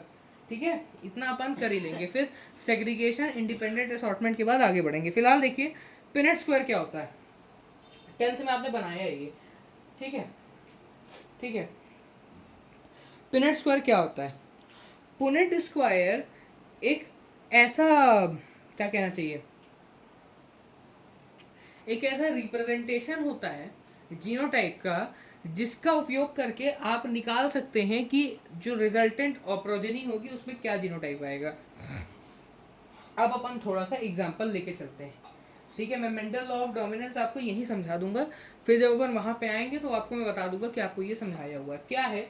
कि मान लो जो पी प्लांट में जो फादर था, यानी जो मेल पी प्लांट था, जो नर पी प्लांट था, उसमें जितने भी पेयर ऑफ क्रोमोसोम रहे हों उसमें 2 क्रोमोसोम रहे होंगे। एक रहा होगा मान लो कैपिटल टी यानी टॉल के लिए, टॉल हाइट के लिए, और एक रहा होगा मान लो शॉर्ट हाइट के लिए। समझ में आया? जो मदर पी प्लांट था यानी फीमेल मादा पी प्लांट था, उसमें भी मान लो 2 जीन्स 2 अलील रहेंगे, मतलब एक अलील रहा होगा, 2 ट्रेट रहे होंगे। एक रहा होगा टॉल हाइट के लिए, एक रहा होगा ड्वार्फ हाइट के लिए। मान लो वैसे तो दोनों में दोनों टॉल भी हो सकते हैं, दोनों ड्वार्फ भी हो सकते हैं, या एक टॉल एक ड्वार्फ एक ड्वार्फ एक टॉल, ऐसा कुछ भी हो सकता है कॉम्बिनेशन। मैं अभी इसको लेकर चलता हूँ। तो देखो, जो फादर पी प्लांट था उसका जब गेमीट बना तो मान लो उसके 2 गेमीट बने, एक ये उसका डिप्लॉयड सेल था। उसके हैप्लॉयड सेल यानी उसके जब गेमीट बने है, जब उसका पोलन ग्रेन में मेल गेमीट से डेवलप हुए 2 ठो, तो उसमें एक गेमीट में टॉल के कैरेक्टर गए, एक में डॉर्फ के कैरेक्टर गए। फीमेल में जब ओवम नहीं सॉरी, जब मेगास्पोर बना, ठीक है, उसमें एक ये बना 2 बने उसके एक्सेल में, एक्सेल के लिए 2 बने, एक में टॉल गए एक में डॉर्फ गए। मदर में आपको पता होगा कि मोनोस्पोरस कंडीशन होती है, 4 में से एक ही फंक्शनल मेगास्पोर बनता है। आपने प्लांट रिप्रोडक्शन में पढ़ा भी होगा, बट खैर अभी वहाँ नहीं घुसते, अभी इसमें जाते हैं। तो जब पी प्लांट को क्रॉस करवाया गया ना, क्रॉस करवाना मतलब दोनों के फूल एक दूसरे के ऊपर रगड़ दिए, पॉलिनेशन करवा दिया। अपने से इंड्यूस्ड पॉलिनेशन कहते हैं इसको, ठीक है, इंड्यूस्ड अपने से अपनी मर्जी से डिजायर्ड कैरेक्टरिस्टिक यानी सिलेक्टिव ब्रीडिंग करवाई, जिसके बारे में मैंने आपको पहले लेक्चर में बताया भी था। तो जब सिलेक्टिव ब्रीडिंग करवाई तो ये फादर का टॉल पहली बार हो सकता है मदर के टॉल गेमीट के साथ ही कंबाइन किया हो, तो इसकी वजह से जो बच्चा आया उसमें दोनों टॉल के ही कैरेक्टर का, यानी फादर भी यही चाहते हैं कि बच्चा टॉल हो, मदर भी यही चाहती है कि बच्चा टॉल हो। एक केस ऐसा हुआ जब फादर का जो टॉल कैरेक्टर था वो जाकर मदर के ड्वार्फ कैरेक्टर के साथ कंबाइन कर गया, यानी यहाँ पे फादर मदर की लड़ाई हुई और फादर ये चाहते हैं कि बच्चा टॉल हो, लेकिन मदर ये चाहती है कि बच्चा ड्वार्फ हो जाए। तीसरा केस ये हुआ कि फादर, अच्छा देखो, 2 गेमीट अगर मैं कंसिडर कर रहा हूं तो ये बहुत ही जाहिर सी बात होनी चाहिए कि एक गेमीट से 2 तो 2 गेमीट से 4 ऑफस्प्रिंग बनेंगे। क्या 4 ही बच्चे होना जरूरी है? नहीं है जरूरी। तो इसीलिए हम इसे कंसीडर ही नहीं करते हैं ये श्योर शॉर्ट तरीके से बताने को कि बच्चा टॉल ही होगा कि ड्वार्फ ही होगा, क्योंकि हमें कभी पता ही नहीं होता कि जब उसमें फर्टिलाइजेशन हो रहा है तो फादर का टॉल का गेमीट ही मदर के टॉल से कंबाइन कर रहा है कि फादर का डॉर्फ कंबाइन कर गया, ये हमें पता ही नहीं होता। ये तो जेनेटिक लेवल पे बातें हो रही हैं, तो ये हमें नेकेड आइज से कैसे दिखेगा।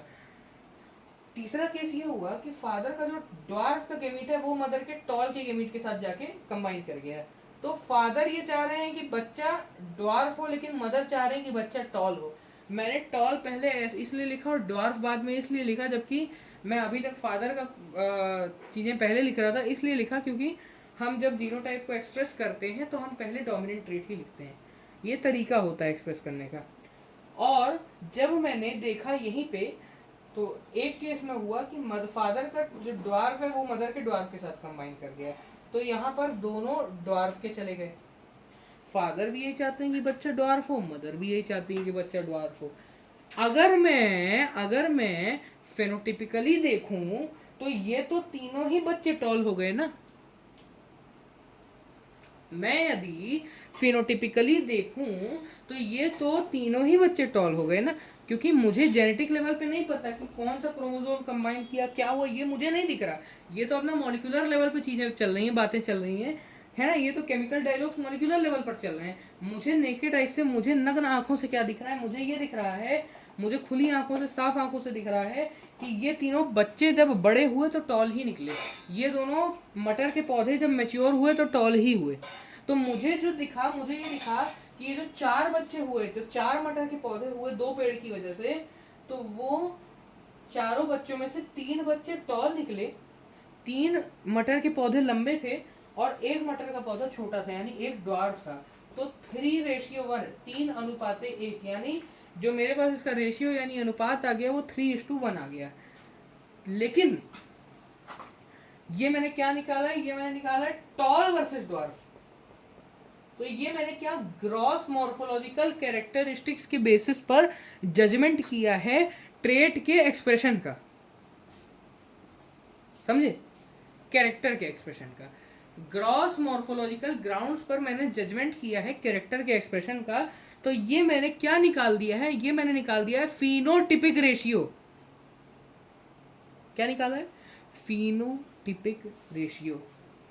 तो ये जो मैंने निकाल दिया, ये मैं ऊपर छोटा छोटा लिख रहा हूँ, आप समझ जाइएगा। मैं लिख रहा हूँ ऊपर फिनोटिपिक, PHENOTYPIC, फिनोटिपिक रेशियो निकाल दिया मैंने, ठीक है, फिनोटिपिक रेशियो निकाल दिया मैंने।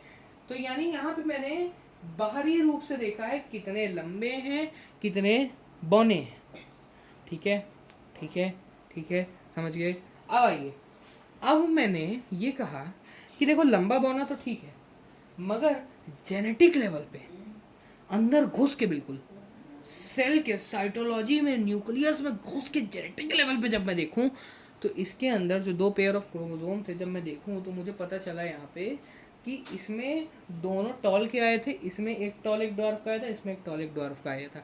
तो क्या ये मैंने क्रोमोसोमल लेवल पर बात कर दी? बिल्कुल कर दी। तो क्या ये मैंने गलती से जाने अनजाने में, मजाक मजाक में, मजे मजे में जीनोटिपिक रेशियो लिख दिया? बिल्कुल लिख दिया साहब, और इसी को जीनोटाइप और जीनोटिपिक रेशियो कहते हैं।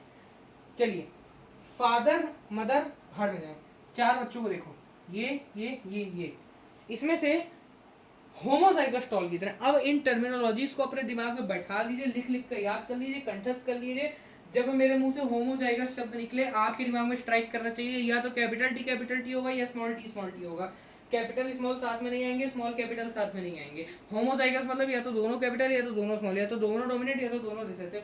ये आपके दिमाग में स्ट्राइक करना चाहिए। जब मैं हेट्रोजाइगस बोलूं तो आपके दिमाग में जो है स्ट्राइक करना चाहिए कि एक टॉल एक ड्वार्फ, एक टॉल एक ड्वार्फ, या फिर एक ड्वार्फ एक टॉल, कुल मिला के एक डोमिनेंट एक रिसेसिव होगा। और कभी भी हेट्रोजाइगस रिसेसिव पैदा नहीं हो सकता, क्योंकि डोमिनेंट का मतलब यही है कि जब दोनों साथ में हो तो वो एक्सप्रेस हो जाए। तो क्या मैं यहाँ पर एक लिख सकता हूँ कि अब मैं यहाँ पर पूछूंगा आपसे, यहाँ पर मैंने पूछा टॉल कितने हैं, आपने बोला 3 है। मैंने पूछा ड्वार्फ कितने हैं, आपने बोला 1 है। तो अब यहाँ पर मैं पूछूंगा टॉल कितने हैं, 3 है, लेकिन टॉल में से होमोजाइगस यानी कैपिटल टी से बने हुए टॉल कितने हैं?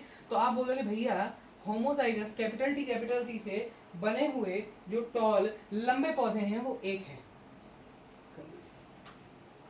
Just a second. तो ये मैंने आपको बताया कि ये होमोजाइगस टॉल एक प्लांट था, एक पौधा होमोजाइगस था। अब मैंने आपसे नेक्स्ट सवाल पूछा कि अब मुझे ये बता भाई, बोलो भैया, अब मैंने बोला ये बता मुझे कि इसमें से हेट्रोजाइगस टॉल कितने थे? 3 तो टॉल थे ही, ये मुझे पता है कि 3 तो आए ही हैं टॉल, मगर मगर मगर हेट्रोजाइगस कितने थे? तो आप पता है मुझे क्या बोलोगे? आप बोलोगे देखो 1 और ये 2, तो 2 थे हेट्रोजाइगस, यानी टी और टी 2 थे। 2 ऐसे पौधे मिले मुझे जिसमें फादर का टॉल मदर के ड्वार्फ के साथ, या फादर का ड्वार्फ मदर के टॉल के साथ कंबाइन किया, यानी डोमिनेंट और रिसेसिव का कॉम्बिनेशन मुझे 2 पौधों में के जीन्स में मिला। ठीक है, गुड, ठीक है ना। अब मैंने पूछा कि रिसेसिव कितने थे, तो बोलोगे भैया होमोजाइगस की हेट्रोजाइगस, तो मैं वहीं पे आपके मुंह पर थप्पड़ मार दूंगा खींच के। क्यों? क्योंकि हेट्रोजाइगस रिसेसिव तो होता ही नहीं है, हेट्रोजाइगस रिसेसिव तो हो ही नहीं सकता। क्यों? क्योंकि वो तो डोमिनेंट है वहाँ पे, और डोमिनेंट ही एक्सप्रेस भी करेगा। तो रिसेसिव कितने होंगे? एक ही होगा भाई। होमोजाइगस तो होमोजाइगस से बोले तो छोटा टी कितना होगा? छोटा टी होगा एक। तो यहाँ तक तो बहुत ही क्लियर तरीके से अपन समझ गए, ठीक है। अब मैंने बोला कि फिर मुझे, जब मैं ऐसे कर करके हर चीज़ का आंसर निकाल सकता हूँ, तो मुझे पुनेट स्क्वायर की ज़रूरत क्या है? जब मैं ऐसे करके आंसर निकाल ही सकता हूँ, तो मुझे पुनेट स्क्वायर की क्या ज़रूरत है? तो अब आप बोलोगे कि भैया डाई हाइब्रिड क्रॉस में पड़ती होगी ज़रूरत। मैं कहना नहीं, मैं तुमको मोनो हाइब्रिड क्रॉस में ही ऐसी भयानक चीज़ दे दूंगा कि तुम खुद हाथ जोड़ के बोलोगे भैया प्लीज़ पुनेट स्क्वायर बता दो क्या होता है। तो अब आओ देखते हैं कि मोनो हाइब्रिड क्रॉस में मैं तुम्हें कैसे फंसा सकता हूँ। मैं तुम्हें मोनो हाइब्रिड क्रॉस में ऐसे फंसाऊंगा, ऐसे भाषा, ये जो मैंने लिखा ना, ये ऊपर वाला, ये जो चीज़ मैंने लिखी, इसे मैंने लिख दिया जीनोटिपिक रेशियो। अरे यार लाइट बार बार चल जाती। Genotypic ratio, genotypic ratio, genotypic ratio. ये जो मैंने चीज़ें लिखी हैं जीनोटिपिक रेशियो, ये जो मैंने चीज़ें लिखी हैं जीनोटिपिक रेशियो। एक चीज़ देखो, मज़ेदार बात बताऊँ, इसका और इसका सम इसके बराबर है। हो गई। होमोजाइगस हेटेरोजाइगस का सम हमेशा डोमिनेंट वाले के ही बराबर होता है। हाँ है। फिनोटिपिक रेशियो से डोमिनेंट रिसेसिव कैसे निकालते हैं? जो बड़ा वो डोमिनेंट, जो छोटा वो रिसेसिव, बात खत्म। चलिए, अब मैं आपको मोनो हाइब्रिड क्रॉस में ऐसी जगह फंसाऊंगा कि आप हाथ जोड़ के मुझसे मिन्नतें करोगे हमें पुनः स्क्वायर सिखा दो। कैसे? कि मैंने यहाँ पे 4 बच्चे बताए थे आपको, ये 4 बच्चे थे। अब इन बच्चों की मैंने करा दी इन ब्रीडिंग। आए, क्या करा दी? इन ब्रीडिंग, आपस में क्रॉस करा दिया। सब बच्चों को एक दूसरे से आपस में क्रॉस करा दिया। मैं मान लो 2 मेल 2 फीमेल थे इसमें, तो सबको मैंने आपस में क्रॉस करा दिया। कैसे क्रॉस कराया? ऐसा क्रॉस कराया कि सब बच्चे का एक एक गेमीट बना होगा। बिल्कुल, ये जाहिर सी बात है, एक एक गेमीट बना होगा। अब यहाँ पे सोचो, ये तो पॉलीमरेज चेन रिएक्शन जैसी बात हो गई, है ना। 1 का 2, 2 का 4, 4 है ना, 1 का 2, 2 का 4, 4 का 16, है ना। ऐसे करते करते 16 का 256, यानी ये तो पावर्स में बढ़ रहा है ना।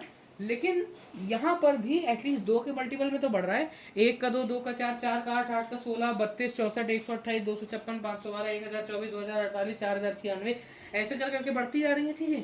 तो ऐसे करके हर गेमीट, हर ऑर्गेनिज्म 2 गेमीट बनाएगा। एक ये, एक ये, एक ये, एक ये, एक ये, एक ये, एक ये, एक ये, लो 8 गेमीट बना दिए मैंने। 4 ऑर्गेनिज्म के 8 गेमीट मैंने डबल करके बना दिए खड़ाक से। इन 8 गेमीट के 8 कॉम्बिनेशन बना के दिखाऊं तुमको? बनाओ, चलो। अब तुम मेरे से 5 मिनट बाद बोलोगे हमको पुनेट स्क्वायर सिखा दो। कैसे? ले, इसका टॉल टॉल के साथ कंबाइन किया, कैपिटल टी। इसका टॉल इसके टॉल के साथ कंबाइन किया, कैपिटल टी स्मॉल टी।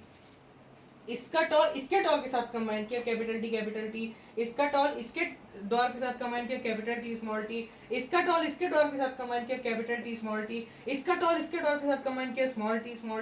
इसका टॉल, ये तो इसके हो गए। अब इसमें देखो, मैं मान लो ये मेल सारे फीमेल, मान लो ये मेल सारे फीमेल, तो इसका टॉल इसके टॉल के साथ कंबाइन किया, capital T tall dwarf, capital T small T tall tall, capital T tall dwarf, capital T small T tall dwarf, capital T small T tall dwarf, capital T small T. ले भाई, भयानक भयानक। अब देखो, यहाँ पे निकाल के बताओ मेरे को, कैसे करोगे? बताओ, कैसे निकालोगे? अब मैंने तुमको 2 ही जनरेशन में फंसा दिया। अब चलो, 4 के कितने बने? 1 2 3 4 5 6 7 8 9 10 10 11 12, 4 के 12 बने। क्योंकि मैंने शुक्र बनाओ 2 को फीमेल माना था, 2 मेल 2 फीमेल मान लिया होता तो फिर इनके भी इन सब के साथ कंबाइन होते। खैर, अगर मैंने 2 को मेल मान लिया होता तो इन दोनों के साथ बनते, थोड़े कम बनते, लेकिन इतने ज़्यादा बनेंगे। अब मैं इसको बढ़ाता जाऊँ, मैं यदि इन्हें बढ़ाता जाऊँ, तुम पागल नहीं हो जाओगे? बिल्कुल हो जाओगे। अब मैं अगर बोल दूँ कि अगर बाइसेक्सुअल प्लांट है, एक में ही मेल एक में ही फीमेल, अब तू उसी के गेमीट उसी के साथ बना, अब तो पागल हो जाओगे।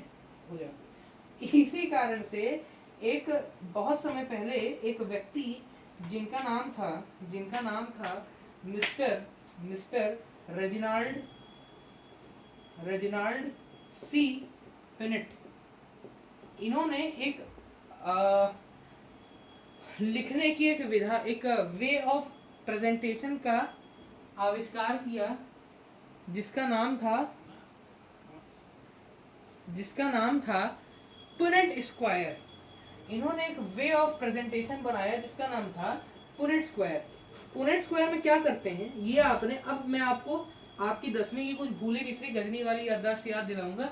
गजनी वाली याददाश्त को वापस लेके आइए, और एक जमाने में आप 10th में जब आपके पास दिमाग हुआ करता था तो आपने हर टॉल और हर ड्वार्फ के लिए एक डब्बा बनाया होगा। उस डब्बे में आपने चार चीजें लिखी होंगी, और उन 4 चीजों को लिख के आपने phenotype, genotype, monohybrid, dihybrid, ये सब उटपटांग चीजें निकाली थी। तो अब मैं ये फिनोटाइपिक जीनोटाइपिक रेशियो मिटा रहा हूँ, और अब मैं आपको पीरियड स्क्वायर से वही रेशियो लिखकर दिखाऊंगा, आपको फील आ जाएगी, और इसी के साथ आपका लॉ ऑफ डोमिनेंस कंप्लीट हो जाएगा।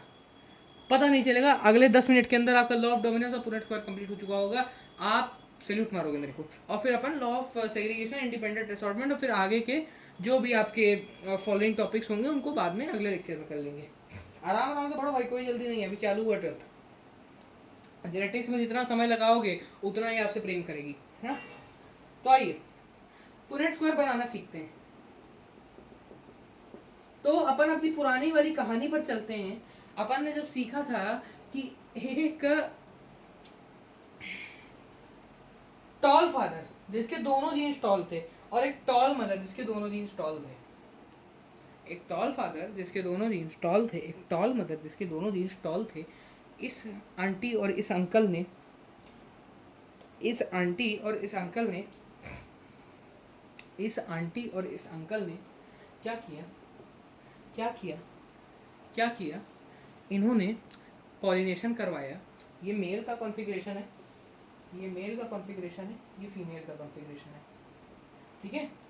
तो इन्होंने जब पॉलिनेशन करवाया ना, तो इनमें बेसिकली बात क्या हुई, चीज़ क्या हुई कि इनके जो गेमीट बने, अब उनको अपन रिप्रेजेंट कैसे करते हैं। तो अपन क्या करते हैं, एक डब्बा बनाते हैं, एक स्क्वायर बनाते हैं, उसमें ऊपर पहले पेरेंट के लिखते हैं। अब यहाँ मेल भी लिख सकते हो, फीमेल भी लिख सकते हो, और इधर पे दूसरे पेरेंट के लिखते हैं।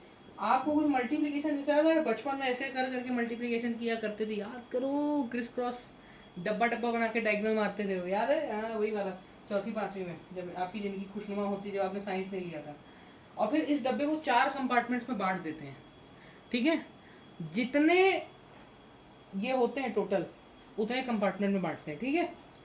अब देखो, अब इसको क्रिस क्रॉस में करते हैं। जैसे यहाँ से शुरू करो, यहाँ फिंगर रखो, क्या बना टी, और यहाँ पे टी, तो इसको लिख दो टी और टी। इनके इंटरसेक्शन पे क्या बना, टी टी। इसके और इसके इंटरसेक्शन पे क्या बना, टी, और यहाँ पे भी टी, तो टी और टी, टी टी, सॉरी। इसके और इसके इंटरसेक्शन पे क्या बना, टी टी, टेबल टेनिस। इसके और इसके इंटरसेक्शन पे क्या बना, टी टी। इस रिप्रेजेंटेशन को मैं कहता हूँ पुनेट स्क्वायर। इस रिप्रेजेंटेशन को मैं कहता हूँ पुनेट स्क्वायर। यही है मेरा पुनेट स्क्वायर, यही है मेरा पुनेट स्क्वायर, यही है मेरा पुनेट स्क्वायर। चलो एक और एग्जांपल लेते हैं, एक और प्यारा सा क्यूट एग्जांपल लेते हैं। क्या लेते हैं एग्जांपल क्या लेते हैं, ये लेते हैं कि एक को ले लो टी और टी, एक को ले लो टी और टी। यहाँ पे ये है मेल का कॉन्फ़िगरेशन, ये है फीमेल का कॉन्फ़िगरेशन। अच्छा ये सॉरी, मैंने उसमें तो आपको ये बताया ही नहीं, फिनोटाइप जीनोटाइप कैसे निकालते। इसमें एक बार फिनोटाइप जीनोटाइप बताना मुझे, पिछले वाले में ये सब टी टी। हाँ इसमें फिनोटाइप जीनोटाइप बताओ। तो फिनोटाइप ऐसा है कि टॉल और डॉर्फ का रेशियो निकालना है, टॉल और डॉर्फ का रेशियो निकालना है। टॉल कितने, 4 ऑफस्प्रिंग हुआ, इसमें से टॉल कितने, 4, डॉर्फ कितने, अंडा। इसका जीनोटाइप निकालो, जीनोटाइप निकालो। Homozygous tall, heterozygous tall, homozygous recessive, homozygous dwarf. कितने होमोजाइगस टॉल, 4, बाकी 0 0, तुम्हारे दिमाग की तरह। तो यहाँ पे फिनोटाइप जीनोटाइप सेम आता है। इसी को मैं कहता हूँ प्योर लाइंस। तुम समझ रहे हो, पढ़ाने का तरीका देख रहे हो। मैंने तुम्हें 4 टॉपिक सस्पेंस रखे, और मैंने एक बार समझाई पुनेट स्क्वायर। पुनेट स्क्वायर के साथ मैंने सारे सस्पेंस खोल दिए। यही है वो प्योर लाइन जो मेंडल बनाने में मेहनत कर रहे थे। प्योर लाइन कैसे बनती है, आओ अब यहाँ पे जरा सा प्योर लाइन देख लेते हैं। मैं इसलिए तुमको बार नहीं बताता, प्योर लाइन तुमको लग रहा होगा बोल के भूल गया, नहीं भूला नहीं हूँ, मैं सस्पेंस क्रिएट कर रहा हूँ। अब देखो प्योर लाइन कैसे बनी थी। अब मान लो मेंडल के पास एक ऐसा पेड़ आया टी टी और टी टी। मेंडल को पता है प्योर लाइन क्यों चाहिए थी, मेंडल को प्योर लाइन इसलिए चाहिए थी क्योंकि प्योर लाइन एक कैरेक्टर की ट्रू ब्रीडिंग करवाता है। यानी अगर प्योर लाइन वाले ऑर्गेनिज्म से कोई कैरेक्टर पैदा हुआ है ना, मैंने आपको क्या बोला था कि मैं श्योर शॉट नहीं बता सकता कि किसका कौन सा गेमीट किसके साथ कंबाइन किया होगा। हो सकता है फादर जेनेटिक लेवल पर फादर का टॉल मदर के ड्वार्फ के साथ कंबाइन कर गया हो, इसीलिए टॉल बना हो। या हो सकता है जेनेटिक लेवल पर फादर का टॉल मदर के टॉल के साथ कंबाइन कर गया हो, इसलिए ड्वार्फ बना हो। ये भी हो सकता है कि टॉल बनाओ, और ये भी हो सकता है कि जेनेटिक लेवल पे फादर का ड्वार्फ मदर के टॉल के साथ कंबाइन कर गया हो, इसलिए टॉल बनाओ। तो यहाँ पर मैं इस केस में ना श्योर शॉट नहीं बता सकता कि कौन सा जेनेटिक लेवल पे किसके साथ कंबाइन किया, मगर प्योर लाइन में एग्जैक्टली बता सकता हूँ कौन किसके साथ कंबाइन किया होगा। कैसा कैसा ऐसा बता सकता हूँ कि ये जब टी कंबाइन किया ना, इसका पुनेट स्क्वायर बनाना जरा, चलो इसको इसी एग्जांपल को ले लो, इसी एग्जांपल को लो, टी और टी, इसका पुनेट स्क्वायर बनाना जरा, टी टी टी टी, ले बनाओ पुनेट स्क्वायर, टी और टी टी टी, टी और small T, capital T small T, small T capital T, capital T small T. क्यों? डोमिनेंट पहले रिसेसिव बाद में, small T small T small T small T. आपको नहीं लग रहा कि वो काम आसान हो गया? ये तो पहले ऐसे करते थे, ऐसे करते थे, इसको ऐसे करते, इसको ऐसे करते, इसको ऐसे करते हैं, और फिर क्या हो गया, इसको ऐसे करते, इसको ऐसे करते, इसको, ये बहुत सारी नौटंकी हो जाती है। तो अब अपन ने इसको आसान कर लिया ना अपने काम को, तो ये इसीलिए पुनेट स्क्वायर बनाया था। तो एक बार आप सभी कमेंट सेक्शन में लिखेंगे रेजिनाल्ड सी पुनेट या फिर R C Punnett OP in the chat, ठीक है? ये बन गया। इसके बाद इससे हमें क्या पता चला, इससे हमें क्या पता चला कि हमारे 4 बच्चे हुए, सॉरी पेड़ के 4 बच्चे हुए, पेड़ के 4 बच्चे हुए ये वाले, ये जेनेटिक कॉम्बिनेशन वाले। इनका फिनोटाइप फिनोटाइप लिखा भैया, इनका फिनोटाइप फिनोटाइप अभी अपन ने लिखा था, अब इसका यूज करके लिखते हैं। तो इसका फिनोटाइप लिखो, टॉल कितने बोले 3, ड्वार्फ कितने, ड्वार्फ कितने बोले 1, तो ये हो गया phenotypic ratio. Genotype, homozygous tall कितने बोले 1, हेट्रोजाइगस टॉल कितने बोले 2, हेट्रोजाइगस ड्वार्फ कितने बोले 1, ये हो गया इसका जीनोटाइपिक रेशियो। बिल्कुल बात clear. Phenotypic genotypic phenotypic genotypic genotypic phenotypic, बात खत्म। जय। अब देखो देखो देखो देखो देखो देखो, अब इसमें से ना जब मेंडल को प्योर लाइन बनानी थी तो क्या करते थे, क्या करते थे, एक ही माता पिता की आपसी संतानों को यानी पी प्लांट्स को क्रॉस करवाते रहते थे, एक दूसरे से खूब क्रॉस करवाए क्रॉस करवाए क्रॉस करवाए, खूब क्रॉस करवाए। क्या करें कि मान लो अब उन्होंने ये 2 प्लांट लिए, ठीक है, ये 2 प्लांट लिए, तो ये 2 प्लांट लेते तो फिर यही कॉम्बिनेशन बन जाता। तो अगले बार वो क्या करिए, ये 2 प्लांट लिए, कैपिटल टी स्मॉल टी लिए। इससे पता है क्या मजेदार बात है, इससे ये मजेदार बात है, कैपिटल टी स्मॉल टी हुआ। अब पता है क्या हुआ, अब ये हुआ इससे बना कैपिटल टी स्मॉल टी, इससे बना कैपिटल टी स्मॉल टी, इससे बना कैपिटल टी स्मॉल टी, इससे बना कैपिटल टी स्मॉल टी, ठीक है। अब इन्होंने क्या किया, ये और ये प्लांट लिया, ये और ये लिया, ये और ये लिया, ठीक है। इससे बना कैपिटल टी, इससे बना कैपिटल स्मॉल, इससे बना कैपिटल स्मॉल, इससे बना स्मॉल स्मॉल, ये लिया। अब इसको और इसको क्रॉस करा दिया, तो इससे इससे और इससे, इससे और इससे जो बना ना, इसे हम कहते थे प्योर लाइन। अब क्या होता है ना, अब क्या होता है ना, मैं ना हेट्रोजाइगोटिस को मिटा ही रहा हूँ, मतलब हेट्रोजाइगोसिटी को मैं मिटा ही रहा हूँ। मुझे अब हेट्रोजाइगस चाहिए ही नहीं है जीवन में। तो मैंने क्या किया, अब ये टॉल और ये टॉल है, यानी जो बहुत जनरेशन से जो चीज टॉल ही आई जा रहे हैं, जो प्लांट टॉल ही दिए जा रहे हैं, मैंने अब उन्हीं प्लांट्स को ले लिया। अब क्या होगा, इनसे सारे ऑफस्प्रिंग टॉल ही बनेंगे। क्या इनसे सारे ऑफस्प्रिंग टॉल ही बनेंगे? क्या इनसे सारे ऑफस्प्रिंग टॉल ही बनेंगे? जी हाँ, सब स्प्रिंग टॉल ऑफस्प्रिंग टॉल ही बनेंगे। ये था मेरी प्योर लाइन। अब यही काम मैंने रिसेसिव के लिए किया। रिसेसिव की प्योर लाइन बनाना बहुत आसान था। रिसेसिव की प्योर लाइन, अच्छा अब देखो, जिस काम को आज हम इतना आसान बोल रहे हैं ना, जिस काम को आज हम इतना आसान बोल रहे हैं ना, मेंडल के पहले नाइट, गॉस, इन सब बहुत सारे साइंटिस्ट ने ये एक्सपेरिमेंट्स किए, लेकिन वो बेचारे प्योर लाइन नहीं बना पाए, इसीलिए उनके एक्सपेरिमेंट को तवज्जो नहीं दी गई। हमने क्या किया, जो प्लांट बहुत जनरेशन से रिसेसिव चल रहे थे ना, हमने उन्हीं प्लांट्स को लिया, टी और टी लिया हमने, ठीक है। Small T small T small T small T वाले 2 प्लांट लिए, ठीक है। Small small small small small small small small small small small small, बिल्कुल सारे स्मॉल, सारे छोटे, सारे डॉट, सारे रिसेसिव। इसमें ना हमने बहुत जनरेशन तक यही काम करवाया। जब हमने बहुत, अब मान लो मैंने क्या किया, मैंने ये और ये ले लिया, फिर से स्मॉल स्मॉल स्मॉल स्मॉल, इसका फिर पुनेट बनाओ, फिर पुनेट खींचो, small small small small small small small small. अभी ये वाला और ये वाला ले लो, ये वाला और ये वाला ले लो, फिर से वही हो गया क्या? तो चलो अब ये वाला और ये वाला ले लो, बात सेम ही है, कोई भी लो, सब स्मॉल ही है। तो T T T T T T T T. फिर अब मान लो मैंने ये वाला ले लिया टी टी टी टी, तो फिर मैंने टी टी टी टी, सारे देखो सारे स्मॉल टी से पूरा बोर्ड बना जा रहा है। अब मान लो ये नीचे वाले ले लो, तो ये मैंने लिया T T T T T T T T T T T T. आप देख रहे हो सारे रिसेसिव से पूरा बोर्ड भर दिया मैंने, पूरा बोर्ड भर दिया मैंने स्मॉल टी से। इसी को मैं कहता था प्योर लाइन। सेवरल जनरेशन तक एक ही पेरेंट्स से आए हुए प्लांट्स में जब आप ब्रीडिंग करवाते थे, रिप्रोडक्शन करवाते थे, ठीक है, तो जो प्रोजेनी आती थी वो प्योर लाइन, वो फिर जो जनरेशन बनती थी वो प्योर लाइन कहलाती थी। यानी उसके खून में कोई मिलावट नहीं है, खून नहीं होता उनमें, मतलब उसके जीन्स में कोई मिलावट नहीं है, कोई हेट्रोजाइगोटी प्रेजेंट नहीं है उसमें, वो प्योर होमोजाइगस है। प्योर लाइन बनाने का मकसद था प्योर होमोजाइगस बनाना। प्योर लाइन बनाने का मकसद था प्योर होमोजाइगस बनाना। अब चाहे वो टॉल हो चाहे वो ड्वार्फ हो। अब मैंने पुनेट स्क्वायर में जो तुम्हें समझाया कि एक अलील में से एक ट्रेट टॉल होता है, एक ड्वार्फ होता है, 3 जनरेशन में एक टॉल एक्सप्रेस हो गया, एक में ड्वार्फ।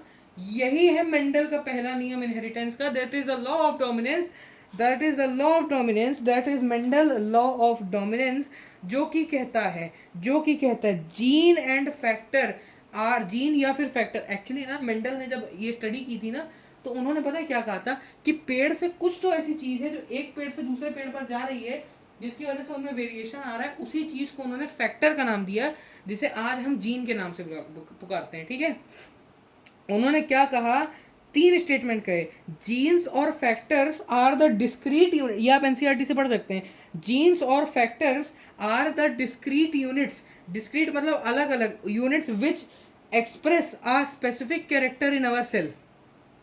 यानी ये जो कैरेक्टर एक्सप्रेस हो रहे हैं, ये ट्रेट एक्सप्रेस हो रहे हैं, ये किसकी वजह से हो रहे हैं, तो वो जीन्स या फैक्टर्स की वजह से हो रहे हैं। और उन्होंने बोला कि जीन्स ऑकर इन पेयर्स, यानी एक क्रोमोसोम जो है अगर इस पे टॉल होगा तो उसी के होमोलोगस क्रोमोसोम पे सेम लोकस सेम पोजीशन पे ड्वार्फ होगा, तभी वो होमोलोगस कहलाएंगे। ह्यूमंस में मेल और फीमेल में एक जिंदा बच्चा तभी पैदा हो पाता है जब दोनों के क्रोमोसोम होमोलोगस होते हैं।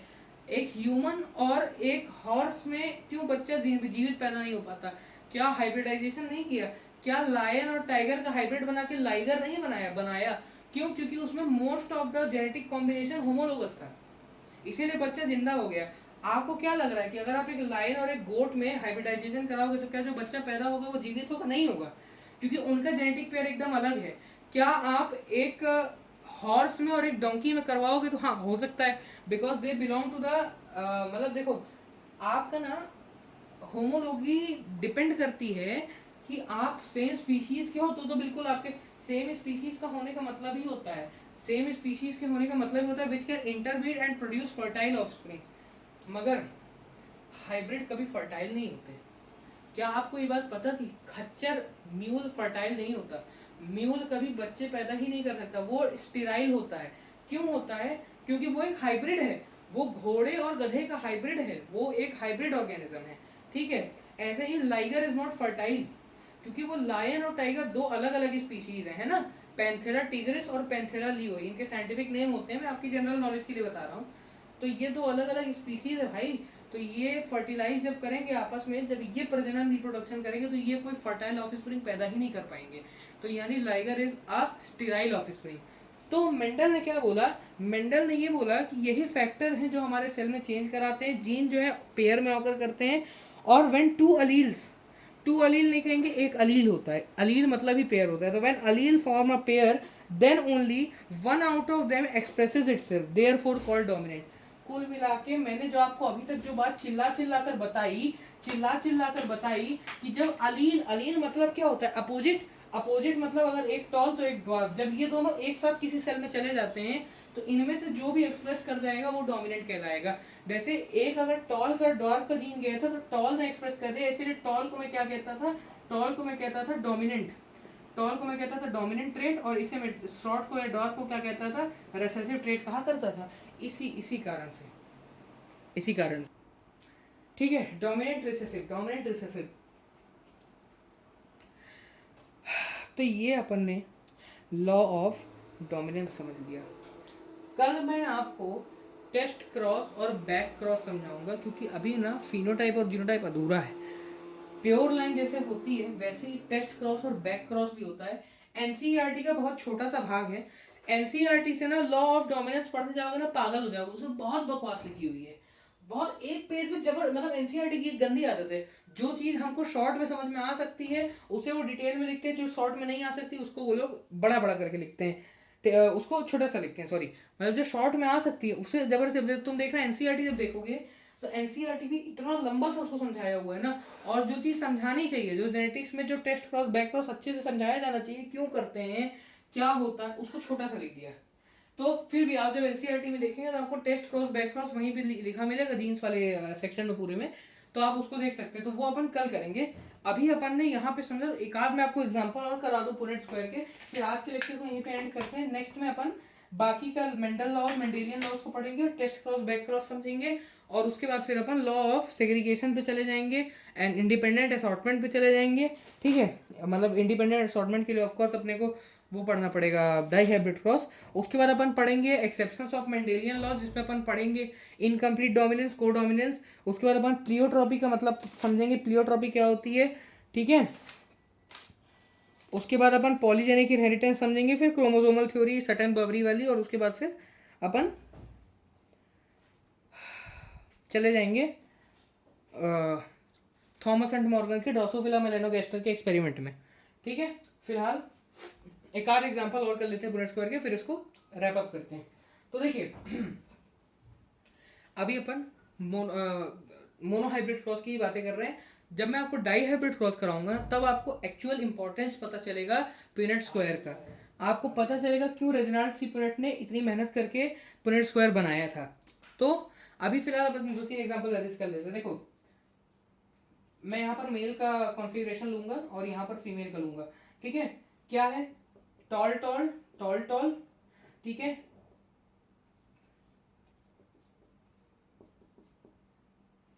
ठीक है,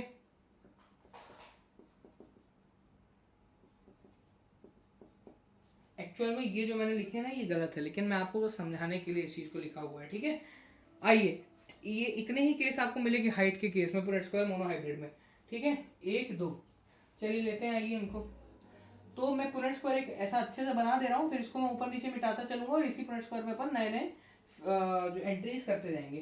तो यहाँ पे मेल के दोनों टॉल जीन्स हैं, तो इनसे अच्छा पुनेट स्क्वायर ना आपको यही बताता है कि पुनेट स्क्वायर ये एज्यूम करके चलता है कि अगर दो गेमीट बन रहे हैं तो सारे गेमीट पहले तो फर्टिलाइज हो रहे हैं और एक जिंदा ऑफस्प्रिंग पैदा कर रहे हैं, और दूसरा वो ये मानकर चलते हैं कि अगर चार गेमीट बने हैं तो चार ऑफस्प्रिंग भी पैदा हो रहे हैं, हालांकि होते नहीं है। जैसे आप कि मदर फादर में देखो, डिप्लॉयड क्रोमोसोम का एक कॉम्बिनेशन एक गेमीट में गया होगा, दूसरा दूसरे में, लेकिन उससे बच्चा तो एक ही हुआ ना, तो मतलब कॉम्बिनेशन कोई एक ही यूज में आया। मगर जब अपन यूज करते हैं पेरेंट्स को तो अपन दोनों तीनों चारों का कॉन्फ़िगरेशन देख लेते हैं। ठीक है, चलो खैर, अपन पहला वाला केस, ये वाला केस कंसिडर कर रहे हैं। ठीक है, इसमें क्या है, टी टी टी, देखो ये टी ये टी ये हो गया, ये टी और ये टी ये बन गया, ये टी टॉल और टॉल बन गया, कैपिटल टी टॉल टॉल बन गया। आइए इसका फिनोटिपिक जीनोटिपिक लिख लेते हैं।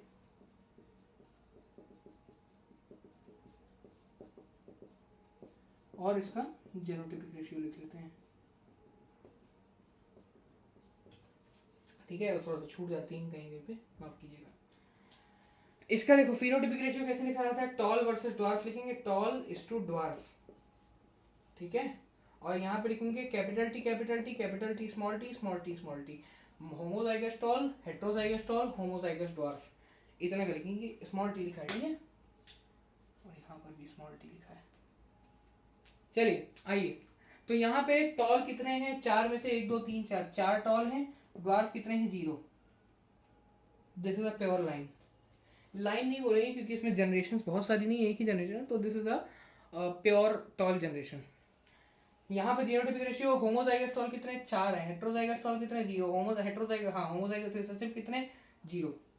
ठीक है, आइए, तो ये केस समझ में आया, बिल्कुल देख लीजिए अच्छे से एक बार, इसको मैं हट जा रहा हूँ, स्क्रीनशॉट लेना हो लिखना हो लिख भी सकते। ठीक है, एक लिख लीजिए, सारे मत लिखना। ठीक है, या 2 लिख सकते हैं आप ज़्यादा से ज़्यादा। यहाँ पर आइए, इसका केस ऐसा ही कुछ बनेगा, बस ये थोड़ा सा अंतर हो जाएगा, ये 4 आ जाएगा और ये 4 आ जाएगा, ये 0 आ जाएंगे। खैर एक बार करके देख लेते हैं, कोई प्रॉब्लम नहीं। मैं आपको समझाने के लिए कितने बार भी लिख लेता हूँ, बशर्ते ये कि आपको चीज़ें समझ में आनी चाहिए।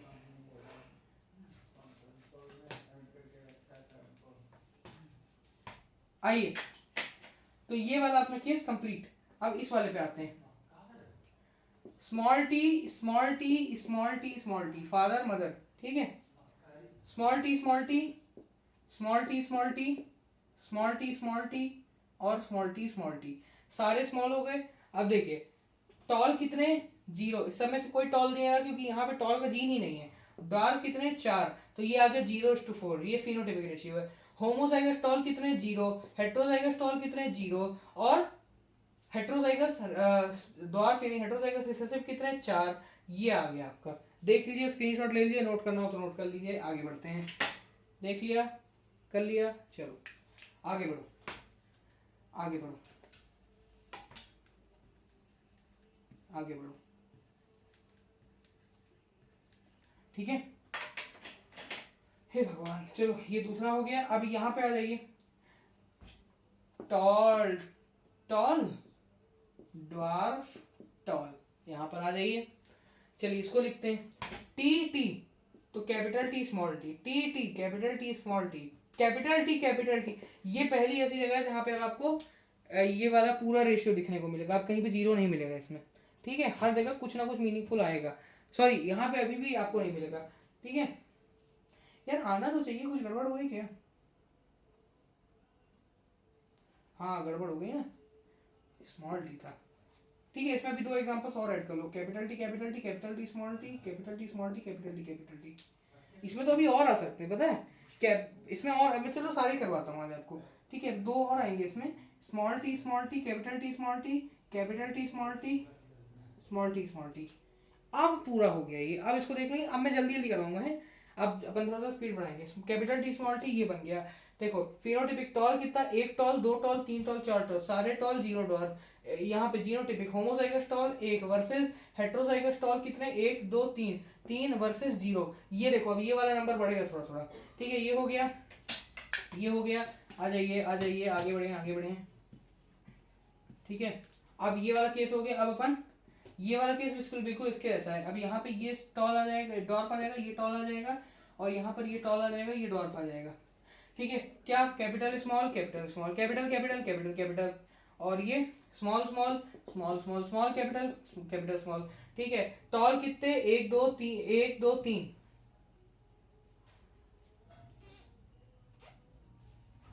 ठीक है। 1 2 3, 3 tall 1 dwarf, zero type, 1 homozygous tall 1 2 heterozygous.